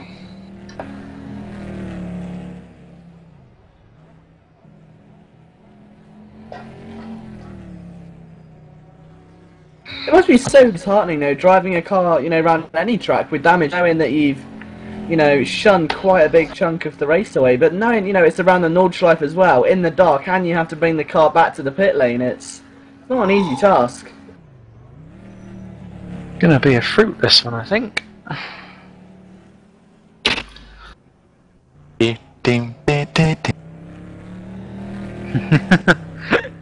Do do do. Do do do. Do do. No. Just asking in the chat room. Yeah. Just asking in the chat room actually exactly how many people they think will actually get to the line. Richard Roberts says 2. Carlip says 5. Christopher Matthews says 8. Bradley Vanian says 12. And Perch says 8 to 10. What do we think? I genuinely think none. I think we'll be finished by 9 AM in the morning. Oh, yeah, it actually it looks very much like that. Just in time for breakfast then. 2 cars survive, both SRV in, says Jerome Sizu. But, Mr. Smith, Yes, Mr. Scoustad. we have Mr. Ostadal in the box with us. Hey, And hey, Yeah, hey. just jumped in. Good evening, jumped in. You brought Again. cake. Yeah, looks like the two teams are a bit struggling. Just talked to Z05 Motorsports. I think they lost the wheel. We had troubles having a puncture in Flugplatz, so we lost a lot of time there. But how is it going for you guys? Oh well, we're still here. Still here? Ah, Yeah. at least that's good. I mean, not many survived teams. I'm not sure how many are driving right now. I think something around 18, 19. It's still 18 at the moment, although we'll they soon are see if Chowdhury will survive. He's on the way into his pit box now. Yeah, I talked to these guys and explained to them that they really should crawl on their pit spot and not slide over, not finish the race early. Yeah. And they have to do a drive swap. Yeah, At least they, try they it. will. They will. I mean, it's still a big challenge race against them because I think when it gets up again on the track and the night, or it goes in the morning hours, they will come back with an incredible speed. Ah, he missed the box. Missed it? Again. Oh, Why can't anyone get in the box? I mean, it's really difficult if you're losing a wheel because you have 500 meters braking. at least. Yeah. So what we did to avoid it when we had a front wheel missing, just put the brake balance completely to the back. Yeah. Try to brake everything on the back, and really go with like 5k through the pits, and then just start braking when you barely can see the red box. Yeah. And And just- he can go around the GP circuit and try again, but I don't think it will help. no, it hasn't No, it helped won't. anyone yet. It won't. No, it won't. That's R-Factor. R-Factor won't repair your car because they forgot that your car is broken. It will let you drive over the pit box even though you stop in it because you're not fixable. It will just kind of push you forward a little bit and that'll be that. So looks like 05 is out of the race. Done. Oh It's a shame. It's Yeah. like some kind of slasher movie. One by one they drop. And the only thing that's common with all of these is Simon Smith sitting in the booth and commentating. And Liam, to an extent. So I probably think that we should leave before Simon takes out us as well. maybe. Just thinking about it. Oh, what? Just To the street, there was someone stopped at the side of the road. It was a black car, like a GT2 entry. The black car. It's dark out, so everybody cars are black. Well, Bonus Foliaric's into the pits from 8th position in Turn Motorsport with the black one, but unfortunately he's in the pit lane. He's No, not somewhere out on it track. looked like it was somewhere in the second sector. The car is Having a running look now. on our factor monitor, so Oh, all cars apparently are it was running right now. Just someone letting another car through. As Okay, Daniel Montero just- says in the stream, the chat box, consistency and reliability is king. That's true. Okay, just wanted to give a small update because the guys are now writing to me, so I have to leave, ask them what's going on the track. Yeah, have fun up here. If you get too bored and I'm not driving, or when I will be driving again, then maybe won't be that boring anymore. But I hope it will stay with the cars in. Otherwise, it will be like 10 cars doing the last 12 hours. And That will be a short race. Like a long training session. So have fun on the stream and catch up later. Some thanks. Thank you. Take care of yourself. Into that Torrent Motorsport GT2 car is Stephen Deem for second place overall in the GT2 category, as he just gets round the limping Cameron Chowdhury, who's not quite given up the fact that he needs to retire quite soon. When you look at the car of Steam Diem in the dark from behind, it actually looks like a Caterham. The closest battle, well, coming up to battle on track is between Marius Burt and Christian Lehman for P12 and 13. Those guys are around 2 seconds apart at the moment and counting down. So I think one's in the pit lane. Yeah, Marius Burt's just. Well. No, they're not that close. Out on the circuit list. Oh no, I was reading the wrong section. Never mind. that meant they're like. Oh. Put on your glasses! Sorry, no, I was reading the wrong bit. I thought that meant they were like 2 seconds apart, but. Yeah, because Marius Burt is in the Hudson-Bach section and Christian Lehmann, where is he? He is at the Schwedenkreuz section where yeah, I think my Mr. thing's wrong then, to be honest, but. Yeah, where Schroeder went into the wall and lost the wheel. What is Schroeder doing now? He's driving around the track. Driving around the Grand Prix course and Really slow. yep, and hoping to be able to make that pit stop and repair the car, which we Gonna happen. yeah. Ain't gonna happen. So while we watch that floundering, question 4 of 20. Bom. Easy one, this one. What year was R Factor released? God. 1912. 2015. Yeah, okay. I've got it, but probably wrong again. All my answers are going to be wrong at this rate. Nice and easy. So question 1 was, what was Jeff Cameron's first racing game release called?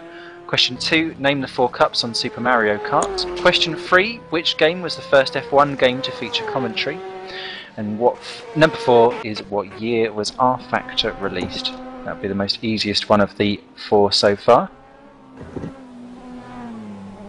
Brian Mayfield has just decided to reel off the entire Mayan calendar in hopes that one of them is right.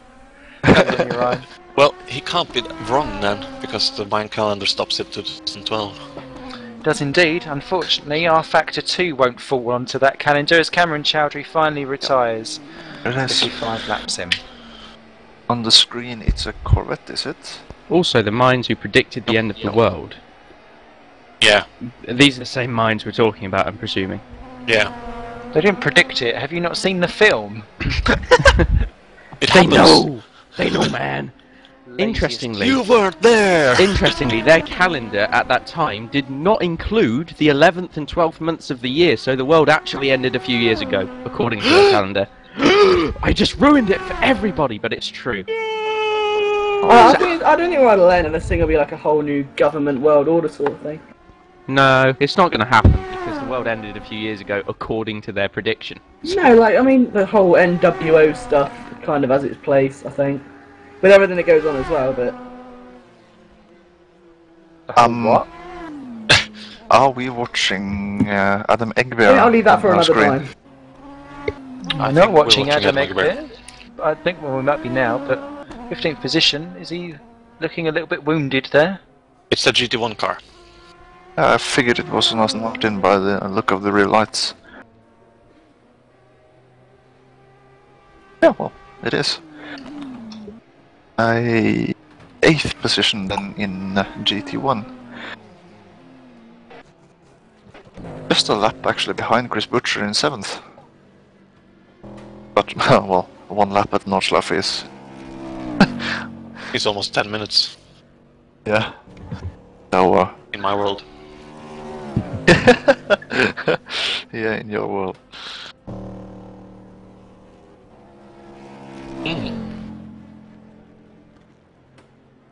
Yeah.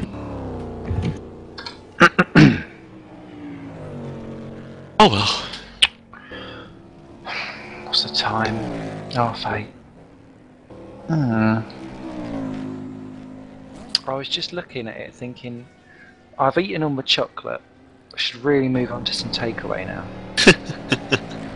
So what's the menu today? I do reindeer.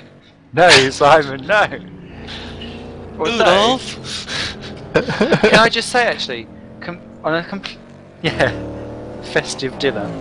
Oh, what I can say is I went for my birthday to Canterbury with my other half, and we found this awesome milkshake place called the Shake Shack, which is pretty cool itself. But it had every single chocolate bar that you could think of, every single cake you could think of, and every single cereal breakfast that you could think of, and you could choose. Reindeer cake. Yeah, We got a shop like that. but yeah, you could choose about 4 or 5 different toppings and chuck them all in, and you could make your own bespoke milkshake. I had a Battenberg one, it was great. I had like a Cadbury's Dream, a double-decker, and some fruit pastels. Damage. Proper lovely. Well, No, I've not come across one of those before, so I was having a They're like field day. £5, they're dead expensive. Yeah. When I was in Riga last time, I went to this milkshake shop where you can blend in every taste and everything. Man, I think I spent, not sure what kind of currency I want to use on this one, but in Latvian money it cost around 10 lats. And then you could mix every single flavor you want. Cool. Almost as big as you want. Damage. It's like when they do that eat all you want places. I find that like laying down a challenge. I'm not accepted there anymore. Challenge accepted. I remember being thrown out of Pizza Hut when they had that all-you-can-eat ice cream parlour. Well, there is this place in Drammen, next almost to where we live, where you can, I think you spend around 200-250 kroner and you can eat all you want. I was thrown out. Rouse. Oh, save 20% today on orders over £25. I'm not going to spend £25. I'm not going there. Anyway, anything exciting going on track? Who's? Mr. Carlip in the chat box is asking which countries the guys are from. He's Estonian. Ah, Hey. I'm British. No wonder. English. I'm from... I'm trying to think of somewhere clever. Fuck it. Excuse the French there, sorry. I was going to say something clever and it's gone. I'm from England too, never mind. Are you slightly higher up or lower down than Essex? Because that's where I am. Ever so slightly lower down, and I'm actually from somewhere ever so slightly higher up. That's Really? like a whole body massage in geography. What's going on? Well, I currently live in the south of England. In, you know what, you can all find where I live, I don't care. I live in Hampshire at the moment. But I'm originally from Northamptonshire. Traitor! No! Some I'm not a knowledge is traitor. from Mars. I'm not a traitor. I left Northamptonshire because it's an absolute crap hole. Okay? True story. I live in Devon, so it's the same here. It's just nothing but cows, farms, and chavs. You've got Devon's alright. ambrosia. There's no racetrack for about 4-hour drive. Doesn't matter. The closest you've one's got ambrosia Carter custard.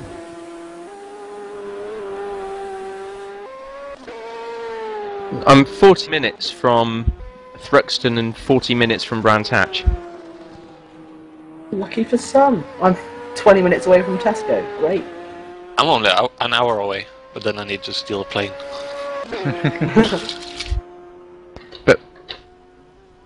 But back in Northamptonshire, though, I was a quarter of an hour away from Silverstone and 10 minutes away from Rockingham.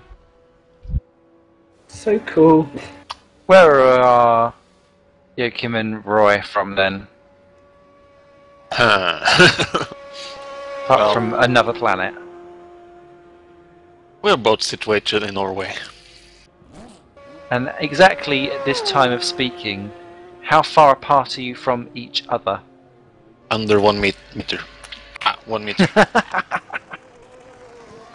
Yeah. Oh, awesome stuff. Oh, guys, I just thought of my clever answer.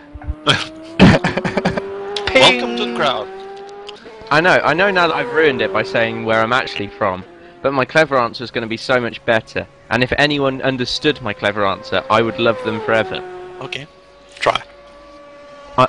My nationality is Magrathian. Oh, you lost me. Now, I'm Have now a going to look clue. at the chat to see who got it. Agrovofno? Is this probably something from Shh. Let the people in the chat figure it out. Okay. I'm Magrathian. What does this mean? Magrothian? I don't have a clue what it is.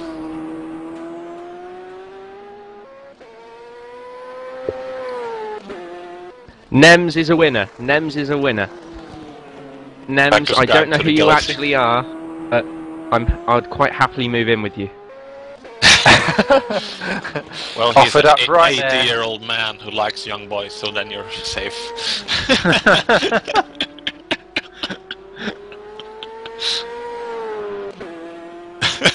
Daniel Corvette, Montero, I see. from where Margaret Thatcher was from. You're dead to me. You're actually dead to me. I can tell you where Jonathan Åkerklint is from. He's Swedish. Ah. Well, he did write Hello that to Sweden. himself, didn't he? Hitchhiker's Guide to the Galaxy, what is that he meant? I've just been turned down by Nems. I'm really upset now. Ah, you poor thing. Online website to join these kind of races, that would probably be racedepartment.com. Yeah. First, you have to register a user at racedepartment.com. Then you submit your license application, which I will go through and check your name, your email address, your IP address, and make sure that you're not the one person you're signing up as. Or, that's wrong. And then you register for some club races, drive the races, and then you register for a league race. And if you're accepted, you might be able to drive with us, crazy bastards. Still before 9 o'clock. Before 9 Before the o'clock and watershed. things start actually closing down, quite fancy a takeaway. So, Well, the clock is 9:45 here, so... 9:45 here, so we're not quite watersheddy. I know, we're behind. In fact, see, that is how slow I am. I'm an hour to start with, behind everyone else. That bad. If we can show you the full leaderboard, of course we can show you the full leaderboard. It's right there. Oh, sorry. So, right. That's the Mildish job. That's not the full leaderboard. That's one. Yay! And we're also awfully close to a restart. Are we? I thought we'd got another hour We've because we got can another do hour. it for 3 hours, so we should okay, be okay. sorry. I think. So, Yeah, yeah. bad. The bitrate of the stream was changed as it went to night time. Da-da-dum-da. Oh, that was a change of position there, and it's not a change of position; it's a change of driver. Welcome to the race, Alexandra Yuriev for Akuri Motorsport, or Sim Motorsport, sorry, in P10. Welcome, welcome, welcome. We do like new people popping on in. Ba-ba-bam. I can have new or nude, whoever that was that said that in my ear. I'm not fussed. I'll take what I'm given. I've got moobs. Thanks for that visual image that you've given us all there. You're welcome. Good for crash testing. So, well, at least now you've got me for the rest of the evening, because there's no way that I'm going to be able to sleep. Someone's got to stay up with me. So yeah, let's have a little look. Dragos Harbor want to place bets.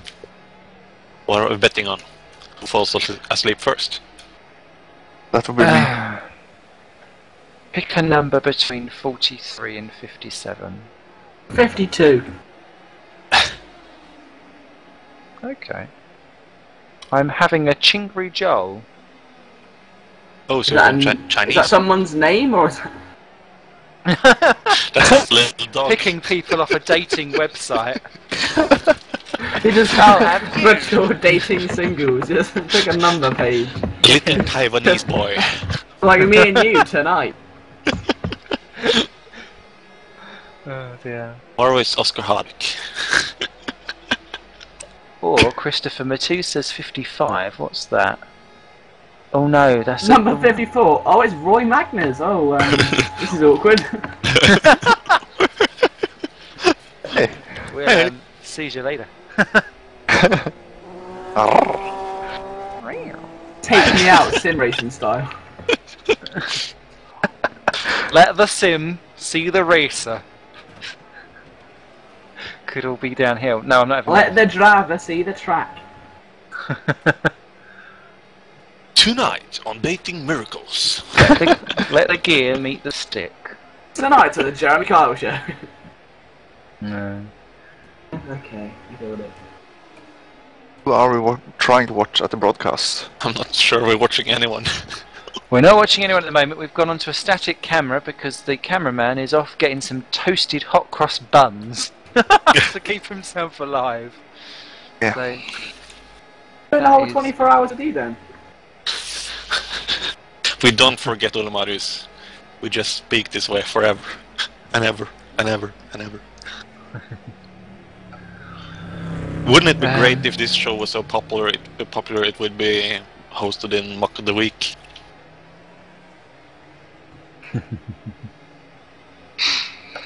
we need our own little... We need like an hour podcast or something. Yeah, we said Like a that little- during the 12 hours at the Le Mans as well. I think we Okay. do actually.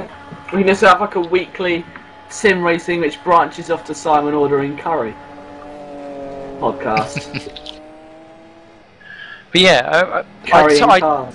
I do miss doing Crashcast FM with good old Marie Sondag, who's gone off to do bigger, better and brighter things. I used to love doing that, and we used to get quite a few thousand downloads, which always shocked me, because And I've you said never... it every time you bring it up, just let us know and we will join you. Yay! I've got to work out the software of how to do it, actually, because I wanted to do some podcasts for my own little projects that I do on the side. Yeah. So once I've worked it out, because Skype is such an awkward thing to record, so I might see if you can do it on TeamSpeak, actually. to be Maurice fair. is here. Is Maurice here? Yeah. Maurice, get your ass in the broadcast booth. Maurice! I can't even see him. Where is he? Is he down This will be like He's in making the chat royalty box. for me, because I used to listen to Crashcast FM before I knew Simon Smith, personally. Ah! Although the royalty is referring to Maurice. That is true. In fact, he is much more royalty because, I mean, he does the stuff that he does on the side. He was doing podcasts for music, he'd do DJing and stuff like that, and now he's actually... Ah, yes, I miss you too, Mr. Zondag. Feeling the love through the chat room. But no, he does all kinds of fun things. He does DJing, podcasting. Now he's off doing real racing. Ugh, those My terrible goodness people. me. Show off. All these extra skills. We get a guest. Who's our guest? No Hubba one hub. in particular.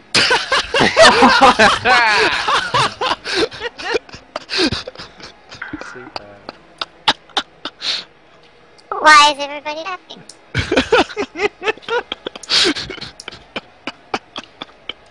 Could you please explain yourself? I feel like someone is inhaling helium. How hard did violated. it crash out on the circuit? Because that belt around it, man parts really must have tightened. So how are you guys doing today? We're doing great. How's the race going? I hope it's entertaining. Well, if you watch the stream, you would see a car. I Oh, see you would a see couple lights. of cars and lights. Say I look, believe that was- It's gone. I wouldn't say that it's hustling and bustling out there at present, with our 17 teams remaining. Brian No, Walkman that- has finished his stint and is now changed over. And the man taking his place is Carl. So Carl back into the car. Let's see what you can do then. But I mean, it's interesting to hear from Ryan, see how his stint went. He's been quite quiet. It's Oh, Nigel his stint. Middleton that's in the car, actually. Wrong Middleton. wrong brother. But yeah, they're in there. But no, Dragos, how's things for your team? Chris Butcher still going, P11 at the moment, although we'll move up into 10th in the next couple of minutes. Hopefully Still so. going. Yeah, still Good going. evening, Simon. I've heard there's been so many instances happening there with my team. It's just a wonder that the car's still going. Good evening, Simon. And all of you.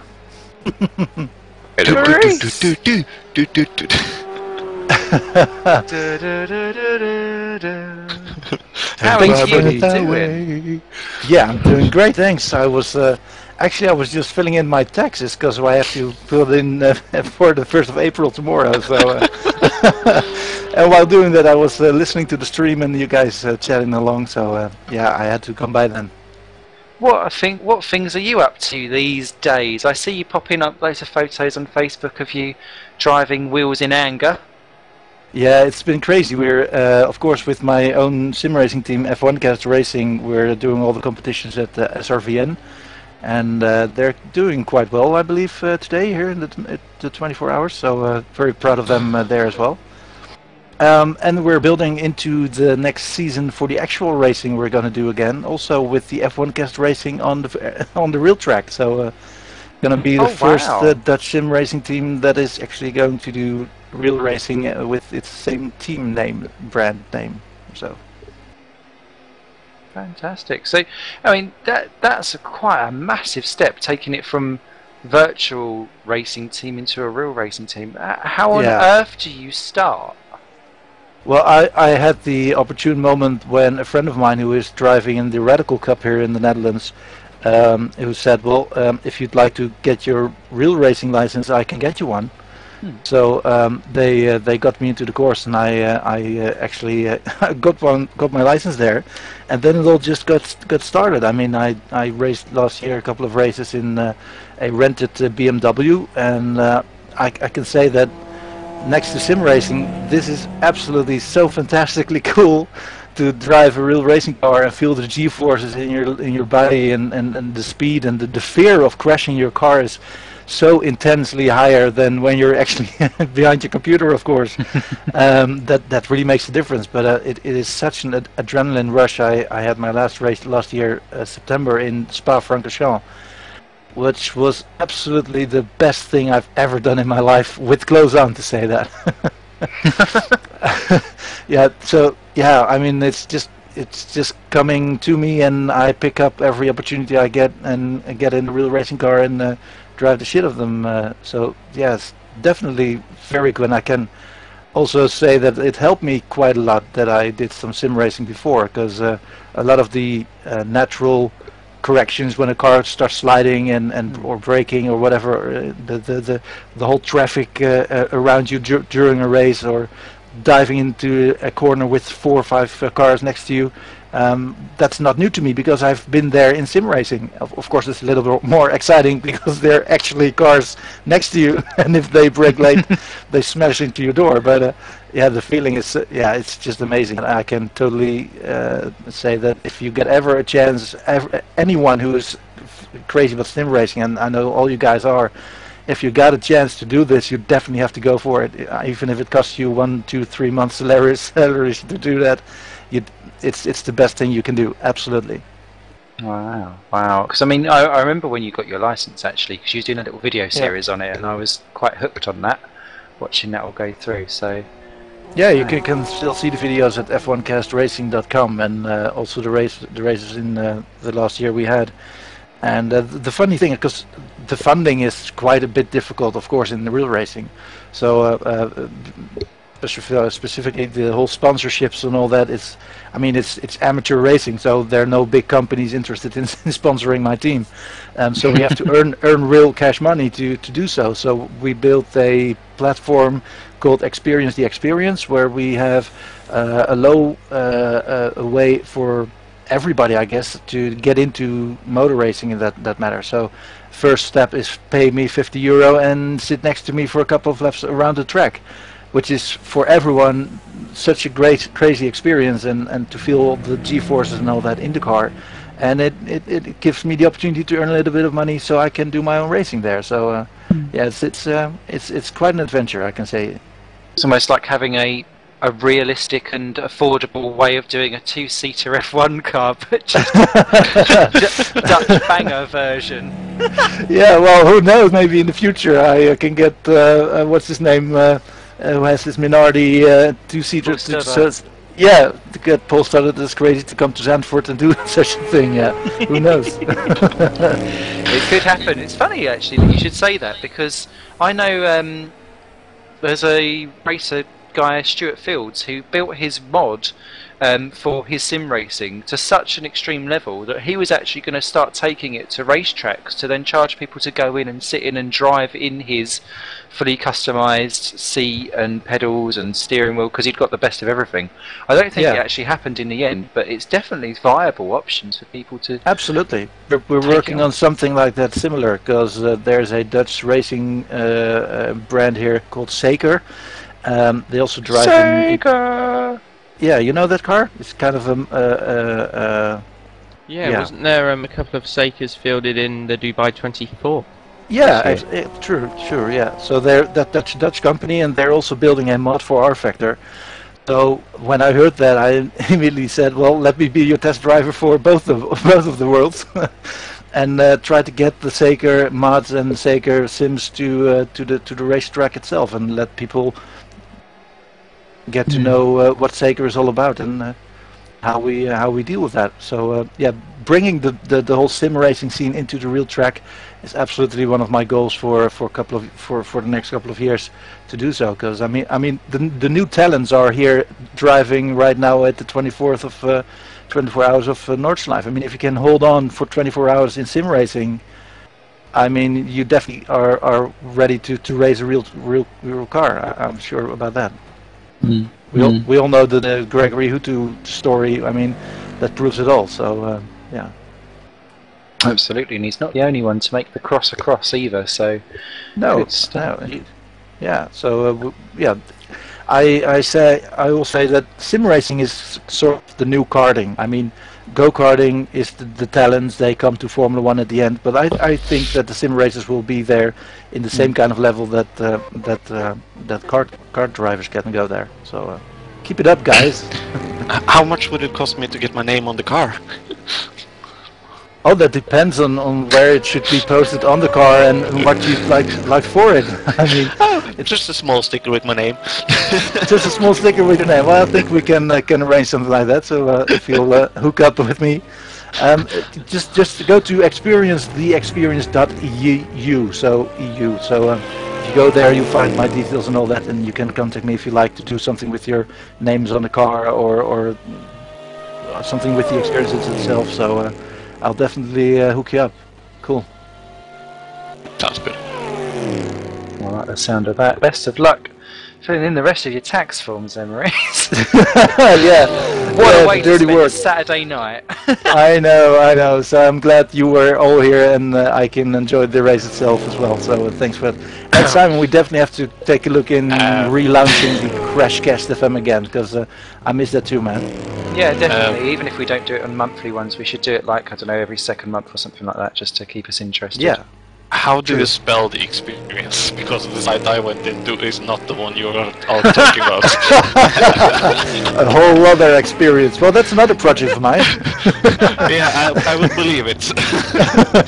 No, it's experience, theexperience.eu. So experience is what's called EX. Okay. ERIENCE or something like that. Yeah, but is it the first? No, it's just experience, the experience. Yeah. Because, no, this is... Don't post people to that website, Yogi. I won't. Because the first page I got into was some dating sites, and the second one I happened to was a villa in South Africa. Please post the link to the chat box. I will do that, so you all can find it over there. Cool.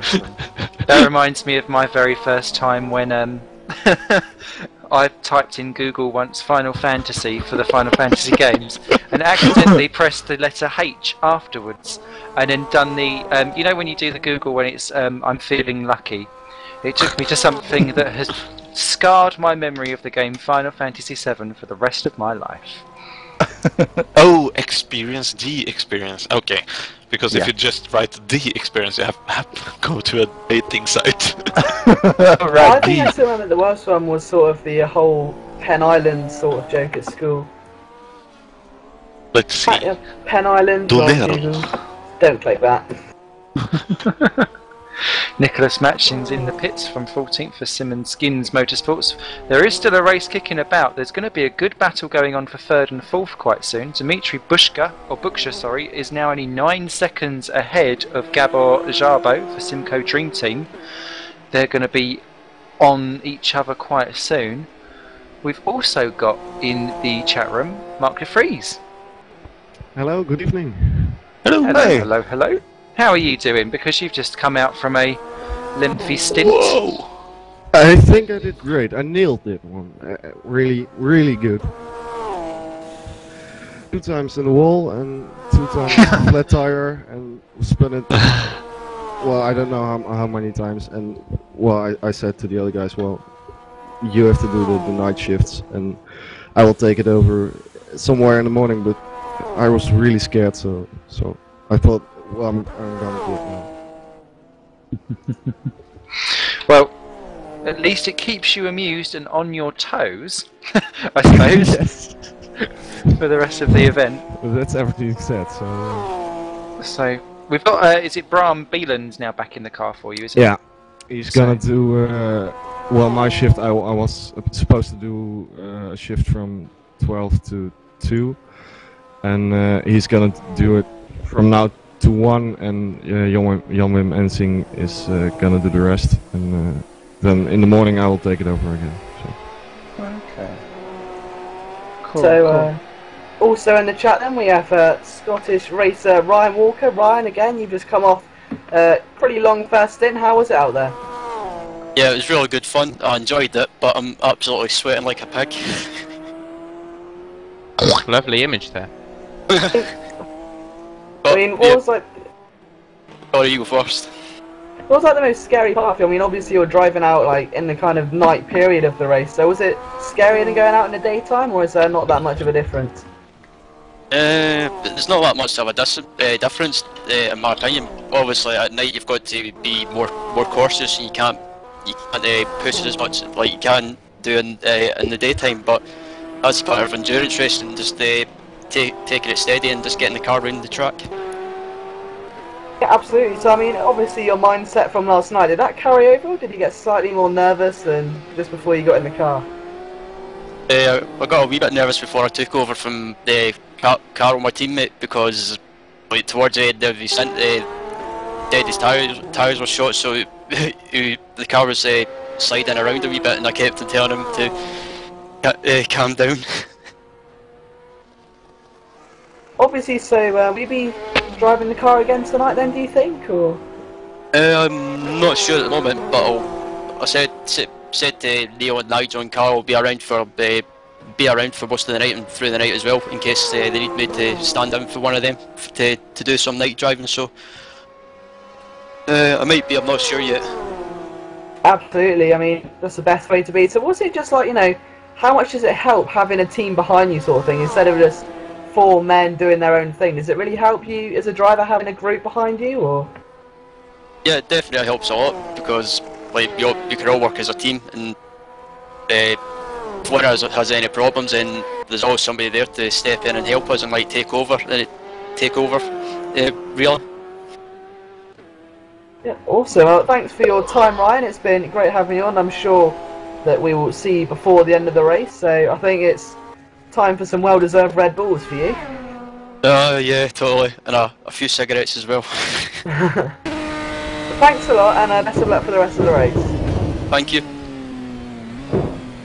So back to the actual race then, and your race leader is well, still quite clear, to be honest, of the rest of the cars around him. He's going quite well at the moment. Is Zakowski, followed by Driscoll in second. Sorry to jump in there, Nicholas Mashkin, I noticed had popped into the pits. He's now retired from 14th position with an engine problem. I don't know whether he just got stuck in the pits or not, but yeah, I just come back from ordering my big takeaway. Maybe bingo. it overheated during the pit stop if he was revving it or something. Maybe. Or like his team member wasn't there for it or something. But yeah, out he is from lap 55, now down to just 16 teams left at the 8.3 hour mark. Go on, Liam, sorry. Running through the order, so we got to P3 man, who's Tomek Kamp, and then P4 is Sergey Soltanov, P5 is Anton Kiss, 6th place is Petr Kassa, and we know he's quite the quick man on the track, so we'll see how he goes along. He's 2 laps down at the moment, but nonetheless, Ricard Helston in P7, followed by Kaczmarek in P8, Alexander Yuriev in P9 for Fury Racing, Vladimir Kosolsky in P10, and Daniel Faber 11th, Chris Lehman 12th, Burt in 13th, followed by Lee Palmer, and Adam Egbert in P15 rounds out your top half of the field. More than that now due to all the retirements. Then Sergei Yashin in 16th, and what is he? What's going on there? But Andrei Stankovic is in 17th. And then I think that's the rest of the runners, isn't it? Still got 18th, yeah. Yeah, Martina Sinovas for LT United still going. 6 laps down, 18th position. But of course, they'll move up to 16th by the time they get past our 2 retirees. Although it will take a couple, well, about 20 minutes for them to get there. I just got a message from Daniel Shek? Oh, I will ruin that name. Simpson Skins. During the driver's lap, R-Factor has removed the accelerator key on the wheel, so they can't keep going. Oh no! That's a terrible way to go out. I've not heard that before. Oh, I experienced it a couple of times, but it's not happening often. So Simon, what did you order your takeaway in the end then? We had number 52, which was a... That was my number! Yep, number 52, because that popped up first, whoever that was that said it.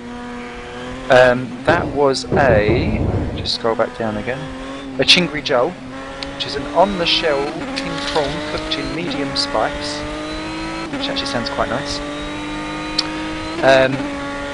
I then stuck some fried rice with that, and because that was a chef special, I have got some bindi bhaji coming with it too. Ooh. Yummalicious. Bloody hungry though.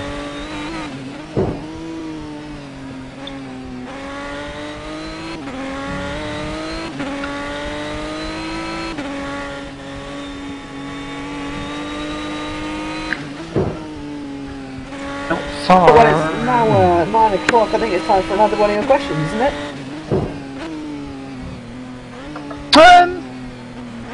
Yeah, can do.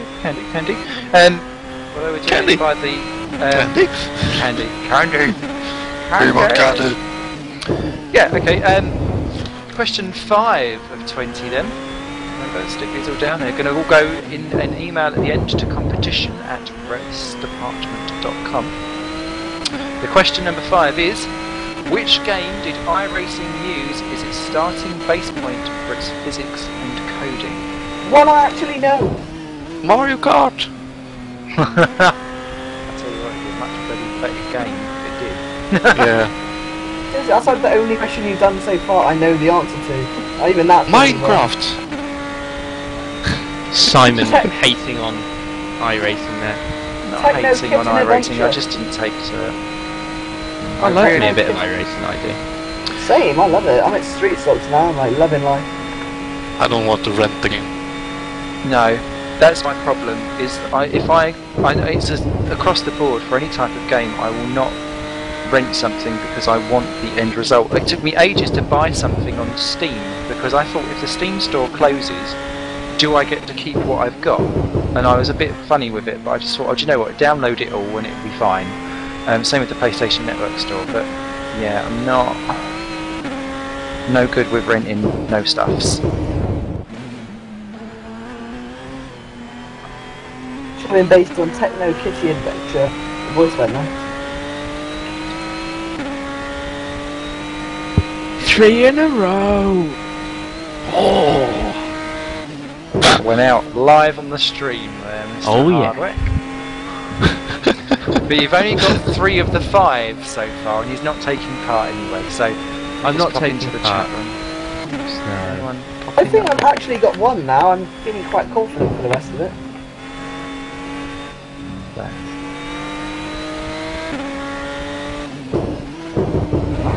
Starving Marvin, time for another beer, I think. It's 8.5 hours in. We've still got plenty of action to come as we approach the night hours, where we know that the action will dwindle even further.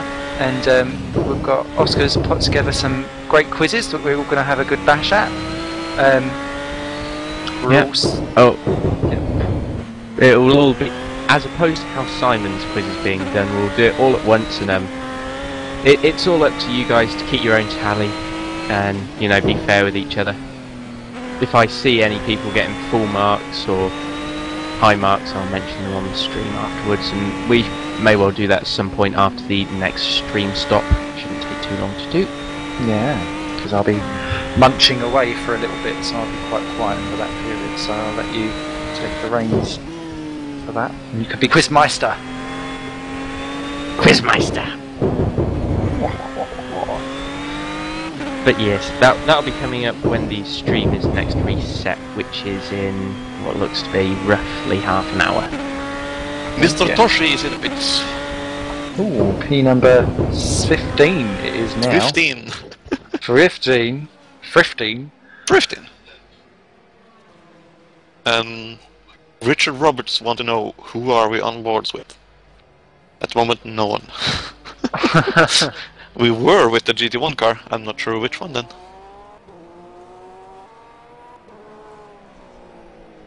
There's going to be drama coming out for P14 and 15 actually, because Matthew Colombo, Colombo, sorry. Congratulations. The poison was in the wine. Peter Falk comes out.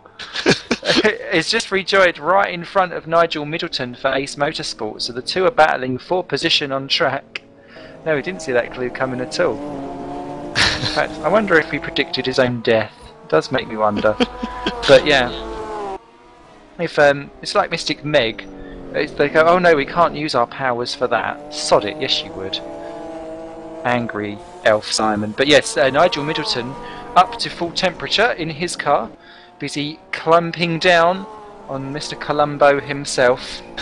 He's not going to be called anything but now because it's in my head. Sorry, Matthew. But Ace Kite Racing, that car's been in plenty of wars today. Still going well. His little Pinky in 14th place of the 16 runners. Pink power. Power to the Pinky.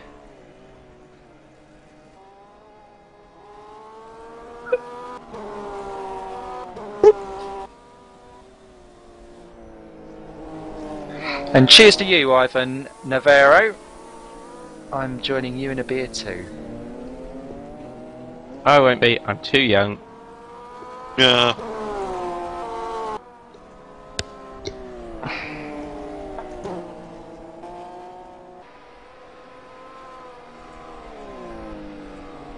Apparently, according to Twitter, Karun Chandok is watching Anchorman.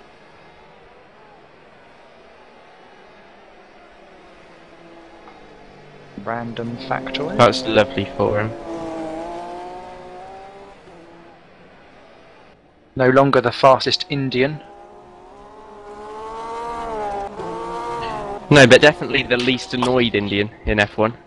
Seen That's habits true. from EastEnders.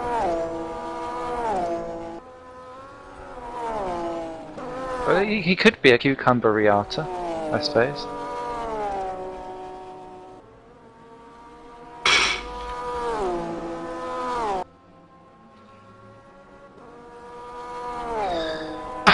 Unfortunately, you people on stream just missed that, but we heard a rare laugh from Simon Meluish.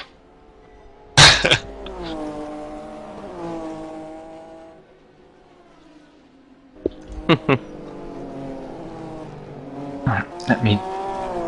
Can someone explain to me why they call Karthikeyan the cucumber, says Boy Vandalar? Watch the Malaysian Grand Prix. I don't know. Oh, well, poor Karthikeyan is... He does get abused when he's being lapped, and he is a little bit Rene Arnoux when it comes to it, because he does seem to get in the way a little bit. But I don't know. I think he gets unnecessarily battered around. And I didn't think he was too badly in the way, and he was only continuing on the line. Never mind, that's a discussion for another day. Tomorrow, probably, when we're bored to tears. And Daniel Montero is smoking someone we all should be smoking. Smoking someone, did you say? Tiago Montero follows me on Twitter. Wow, wow, wow, wow! No, it's not me filming, I'm the one driving. But my buddies are filming, it's my team. Yes, Rob Swindell, this is R Factor. Welcome, Rob. I've not seen you about in Sim Racing Land for ages.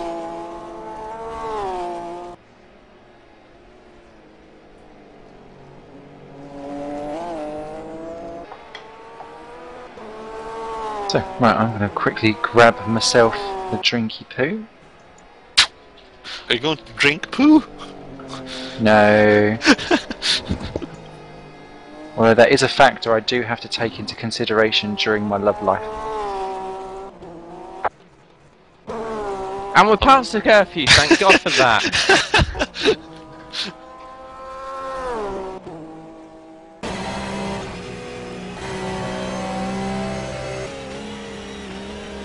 I imagine that no one in the entire of the world wanted to know that.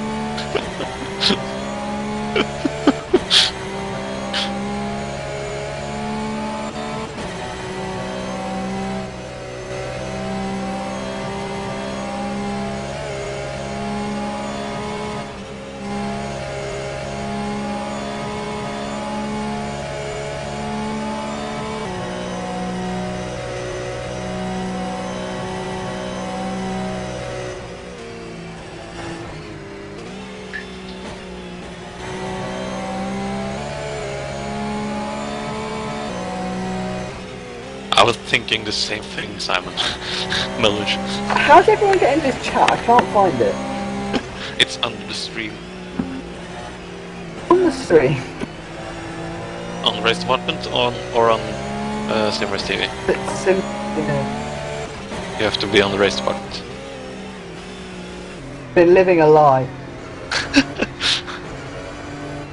I'm coming. That's not an innuendo.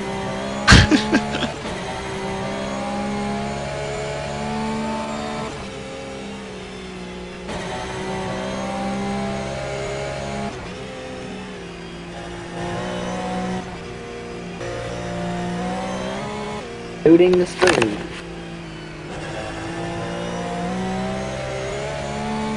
I think Roy is bored. He's currently watching a horse that's breaking 2 legs. What?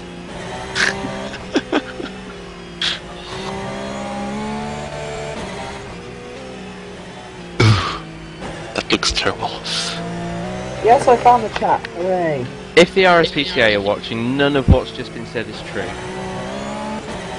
The RS what? Well, I actually found the chat, yes.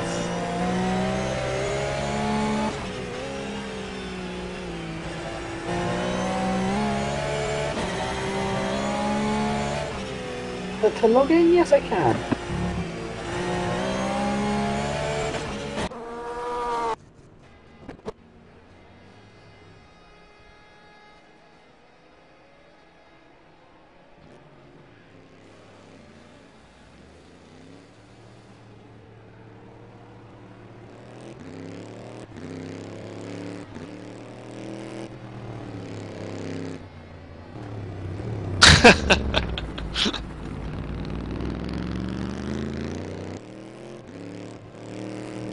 Liam, I guess I found that's a question for you in the chat. Well, I found the chat. And no, I'm not, but my nickname pretty much at the whole of school has been Leroy Jenkins. As you walk down the corridors, Leroy! Brilliant, thanks for that. I So didn't even Leroy, know what who have you it thought of the was race so far? Oh, that was a low blow to be fair, but I think it's been really good actually. It's been a higher attrition rate than I expected, but you know, that's just the chance you get with endurance racing with a track like this. But it really has been a broadcast to remember, I think. First time commentating with Simon, so, and all of you guys actually, so.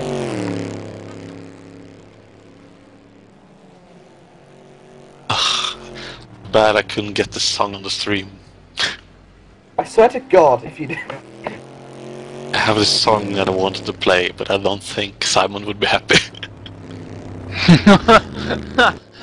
I know what that's going to be. You can do it, but it's haunted me forever. Yeah, the only problem is I only have my TV and I can't get the sound high enough. Ah, what a shame. Well, Roy is closer to the TV than me, so if he goes close to the speakers, maybe we'll hear it, but no, I won't. I won't pressure you to do it. Well, you could play the piano and I could sing. Joe, that would actually be quite a good idea, but not until at least the wee hours of the morning once we've all had a few. Yeah, when all the cars are gone and only the safety car is driving around the track, then we could do the song. And it suddenly becomes a radio show.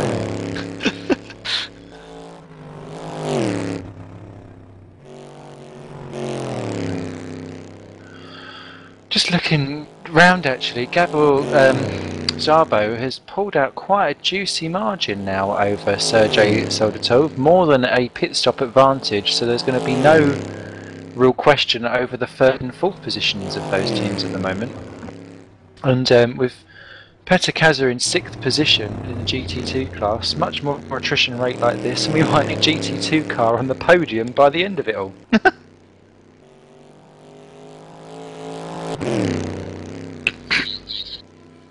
We're about halfway in the race with half the cars, I think, so it's... I can't hear you. Sorry. Oh, not you.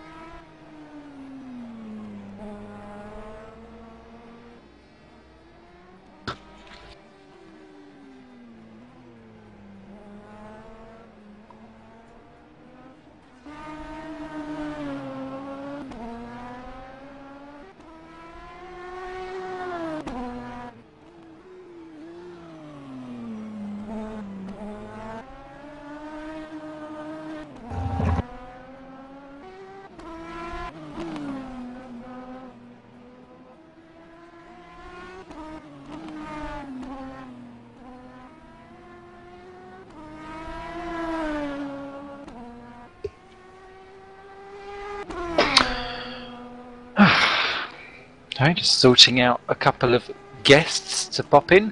8th position, Marcus Nofke. Yeah. For Virtual Endurance Racing. Welcome to the race. Not seen him up on there before. So good to see another new person popping onto the stream. I guess that you probably have mentioned it, but the leader was into the pits now not too long ago.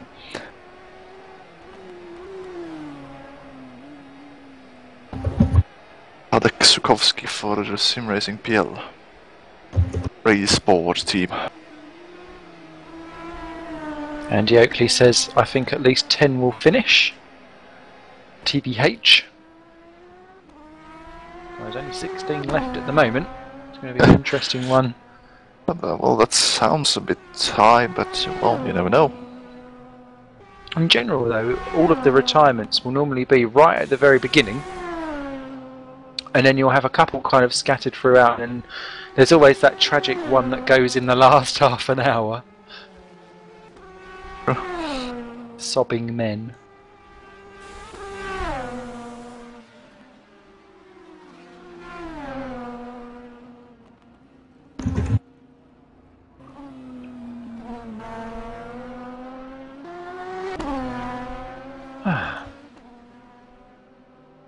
So, well, it doesn't really look like there's any battling going on at all around the circuit. no, they've spread themselves out quite nicely. I think sometimes it's best to do that because, I mean, we're the midnight sky pretty much approaching. We're at what would be coming into 11 o'clock game time.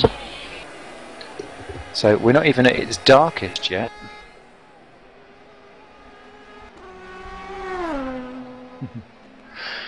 Have any of you guys played R Factor 2? Nope. My laptop barely runs R Factor 1, so no. That's that topic over. I'm actually... Has anyone? Me and Marco Biel is actually hosting a series in R Factor 2 now. Is it stable enough to do something like that, I wonder? Yeah. Yeah? Yeah, I would say so. Marco has done a terribly good job on creating the mod and everything. Okay. What type of racing is it? It's the Renaults you saw in the video. Ah! RD24HR. The sign-ups are open now.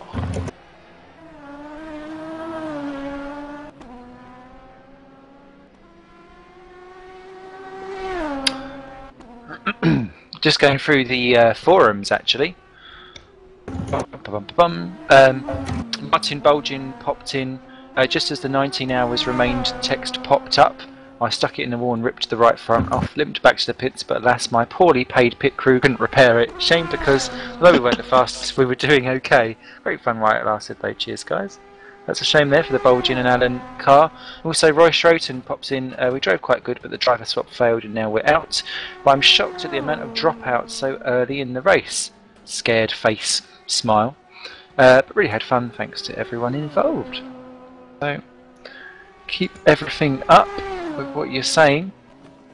Don't forget you can tweet #RD24HR and keep us in the loop with what your thoughts are there, because no one's done that for a little while. And of course, plenty of action in the chat box itself.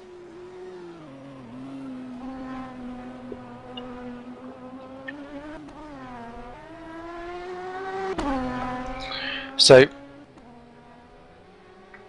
has anyone been playing any games so far this year that's taken them by storm, racing or otherwise? I've been playing iRacing, but you're going to slaughter me for it. Been playing iRacing a lot. Richard Burns Rally. Live for Speed. Live for Speed. Let's give that a shout out. I love a bit of played Live for Speed in 10 years, I think. I love me a bit of Live for Speed, and it's still going strong, bless it. Bless it. Yeah. Live for Speed S3, soon to be released in late 2009. So what I've not actually even ventured in, it's one of, along with Richard Burns Rally, you're picking out all the games that I've not really ventured into. I've not tried Live for Speed, and I have a couple of friends on of the Backmarker Brigade crew that do play it, and they do give it quite a nice write-up, but I've not really Who are ventured they? in. How does it work? Who are they? Because in Live for Speed, everybody knows everybody. Paul Huggett. Paul who? Huggett. Yeah, I've seen him about. It's one of Simon's imaginary friends. Normally right at the very back. Probably in a barrier somewhere, to be fair.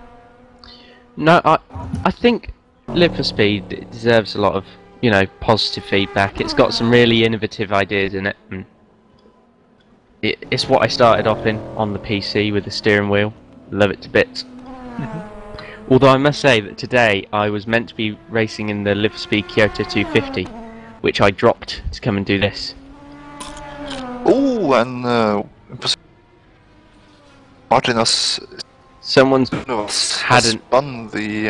LT United GT2 car. What is Sid Novus doing? He's going to take out Casa at the same time! I can hear my cameraman crying in the corner there, but somehow Sid Novus not taking out anyone else with him. It's a crazy instance, the first bit of action we've seen in quite a while. That's on the top, and they're going into the carousel, I think. Yeah, so that's right at the very end of the long, flat-out uphill section. Well, that must have been at quite some speed that he went off. Yeah, it kind of looked like it. Well, Sid Novus, who is currently doing a very, very good job in another league that I commentate for, Gentlemen's Racing Club, that you'll also find on simrace.tv Simon. on a Monday night. Simon. Oscar. Guess who's going to be in that league Monday night? Who? Me! Are you? Yeah, I've signed up and I've signed up and I'm going to be racing. I cannot wait. You could make fun of me as I roll out in turn 1. I don't make fun of anyone. I get told off when I make fun of people on that. No, I love GRC. Great place for the race. I used to watch it when it was back on PSR TV. Oh, isn't it Good old fun PSR. how? Yeah, before that got sold up the river. But yeah, I remember when. Isn't it funny how we all kind of have bumped into each other at some point in sim racing? It's such a good community for that, because you kind of just run into people that you just think, oh, I remember you from blah blah blah, and it's not even vaguely related to what you're doing now. It's fantastic. I mean, this is a kind of an off story, but like before sim racing, I used to watch that Desperados program on CBBC. And I never even realised that Ben Warren was like one of the actors from it until I actually saw him on Facebook, and then like racing and clear a cup with him for a race, and I was like, oh my god, wow. Ben Warren was an actor? Yeah, I think so. Might be wrong, but I think he was. Wow. Yeah, Hidden so I remember skills. watching it. It was like one of my favourite programmes on TV. And it was like about wheelchair basketball. And it was like, it had that guy with like the really long black hair who's like awesome on every BBC advert for basketball as well. I remember what he's called now. But yeah, it was like really awesome. It's such a good community that draws everyone together as well. Like, you've got friends who you wouldn't normally be friends with, you know, who you go to work with or college with, and you just start to draw people together sort of things. It's just a really nice community, and there aren't many with them like it in the gaming world. No, agreed. I think that's one of the best attractions actually, is the community as a whole. Just scrolling down the list, Carlip has popped down that he's restarted Trackmania Nations Forever. I was looking at getting back into that. I loved Trackmania. I used to play it to such a degree that I was actually in the top, I think it was 200 players in the world at one point, because I'd spend a good couple of hours each night on it before I found R Factor. And I'd still be amazed at the fact that there would be like 60, well, you should get up to quite a lot of people in a race at one time. Please don't say the answer, because I've just realised that I'm about to reveal one of the questions later in the quiz. La la la. But yes, you can get quite a lot of people all playing all at once, and that would freak my brain out. And have you seen the YouTube clip where they put like thousands and thousands of people all going around the same circuit all at once? Resounding no. Just on a quick side note, yeah, Marcel, I will be doing the commentary. So first race is on April 8th, I believe, for Formula Sim Racing. So you can get to tune into that on simrace.tv and Race Department. So looking good. That's a good point. I don't actually have anything set in stone in terms of commentary at all, ever. Come on, I'm interested to do something live, little negotiation. Come and do FSR for a bit. Just a couple races every now and again.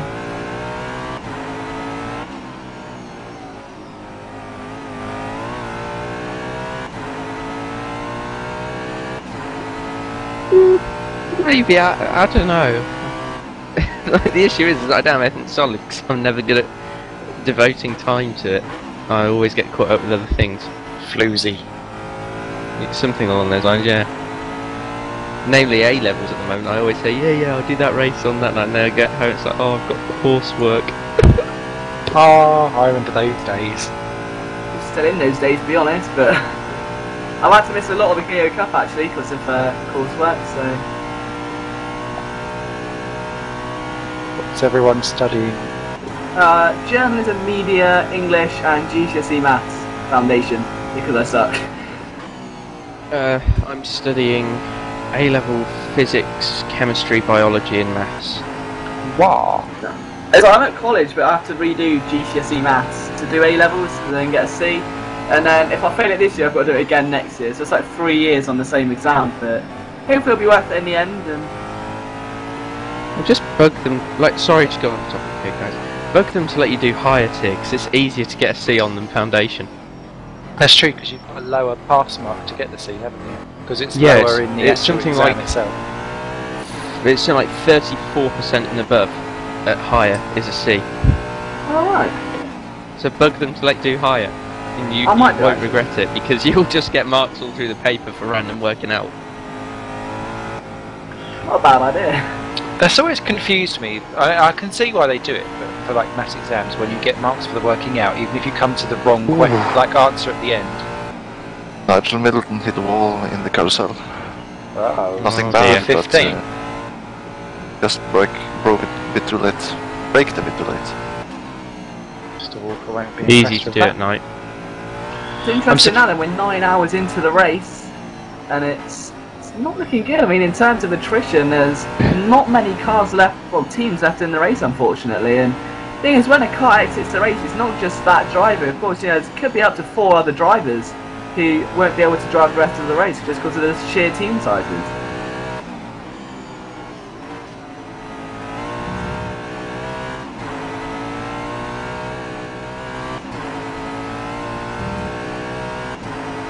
We've now got the 16 teams all together on the standings. Quick run through for you as we approach the end of a signing off time quite soon.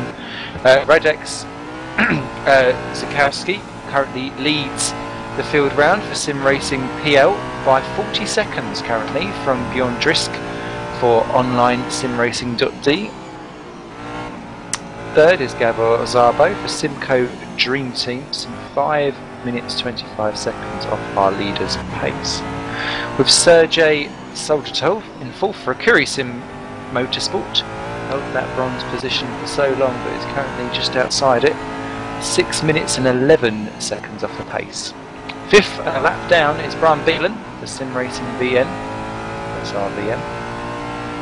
And 2 laps down but leading the GT2 class is still Petr Kaza for Truck Motorsport Mobile. He's held that lead since the very beginning.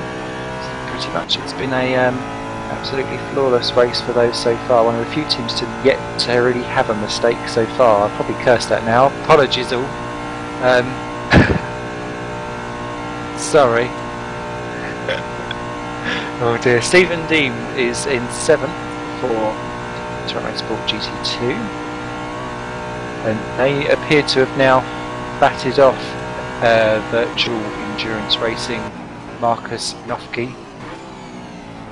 Batted off by anything else, filthy. Alexander Yurev is in 9th still for Akuri Sim Motorsport. Once again, just outside the bridesmaid positions for Akuri. With Chris Butcher in 10th for Roaring Pipe Maniacs. Celine, and they're in the GT1, slightly out of position. 11th place will go to Daniel Farber for Simtech Motorsports. 4 laps adrift. Followed by Gilles Dehaene. SRVN in 12th position in the GT2 category again, 4 laps off the pace. 13th position will go to Adam McBeer for DSC Motorsports, 5 laps adrift and pretty much all in his Larry. He's in GT1 too, so it's not helping him. And we've got Mathieu Colombe for Ace Kite Racing GT2, 5 laps adrift. And our 6 laps adrift for Nigel Middleton for Ace Motorsports in the GT2. last but certainly not least, Martina Sidnovus, but LT United also 6 laps off the pace. Still going, 16th position. Long old list of retirements follow through, which I won't go into now. We will have a recap on later at some point.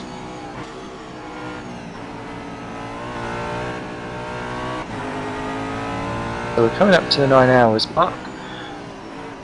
Are we due a reset? I think we might be soon. Just a reminder to those watching, after the reset I will be giving you a quick run through of my GT and touring car quiz.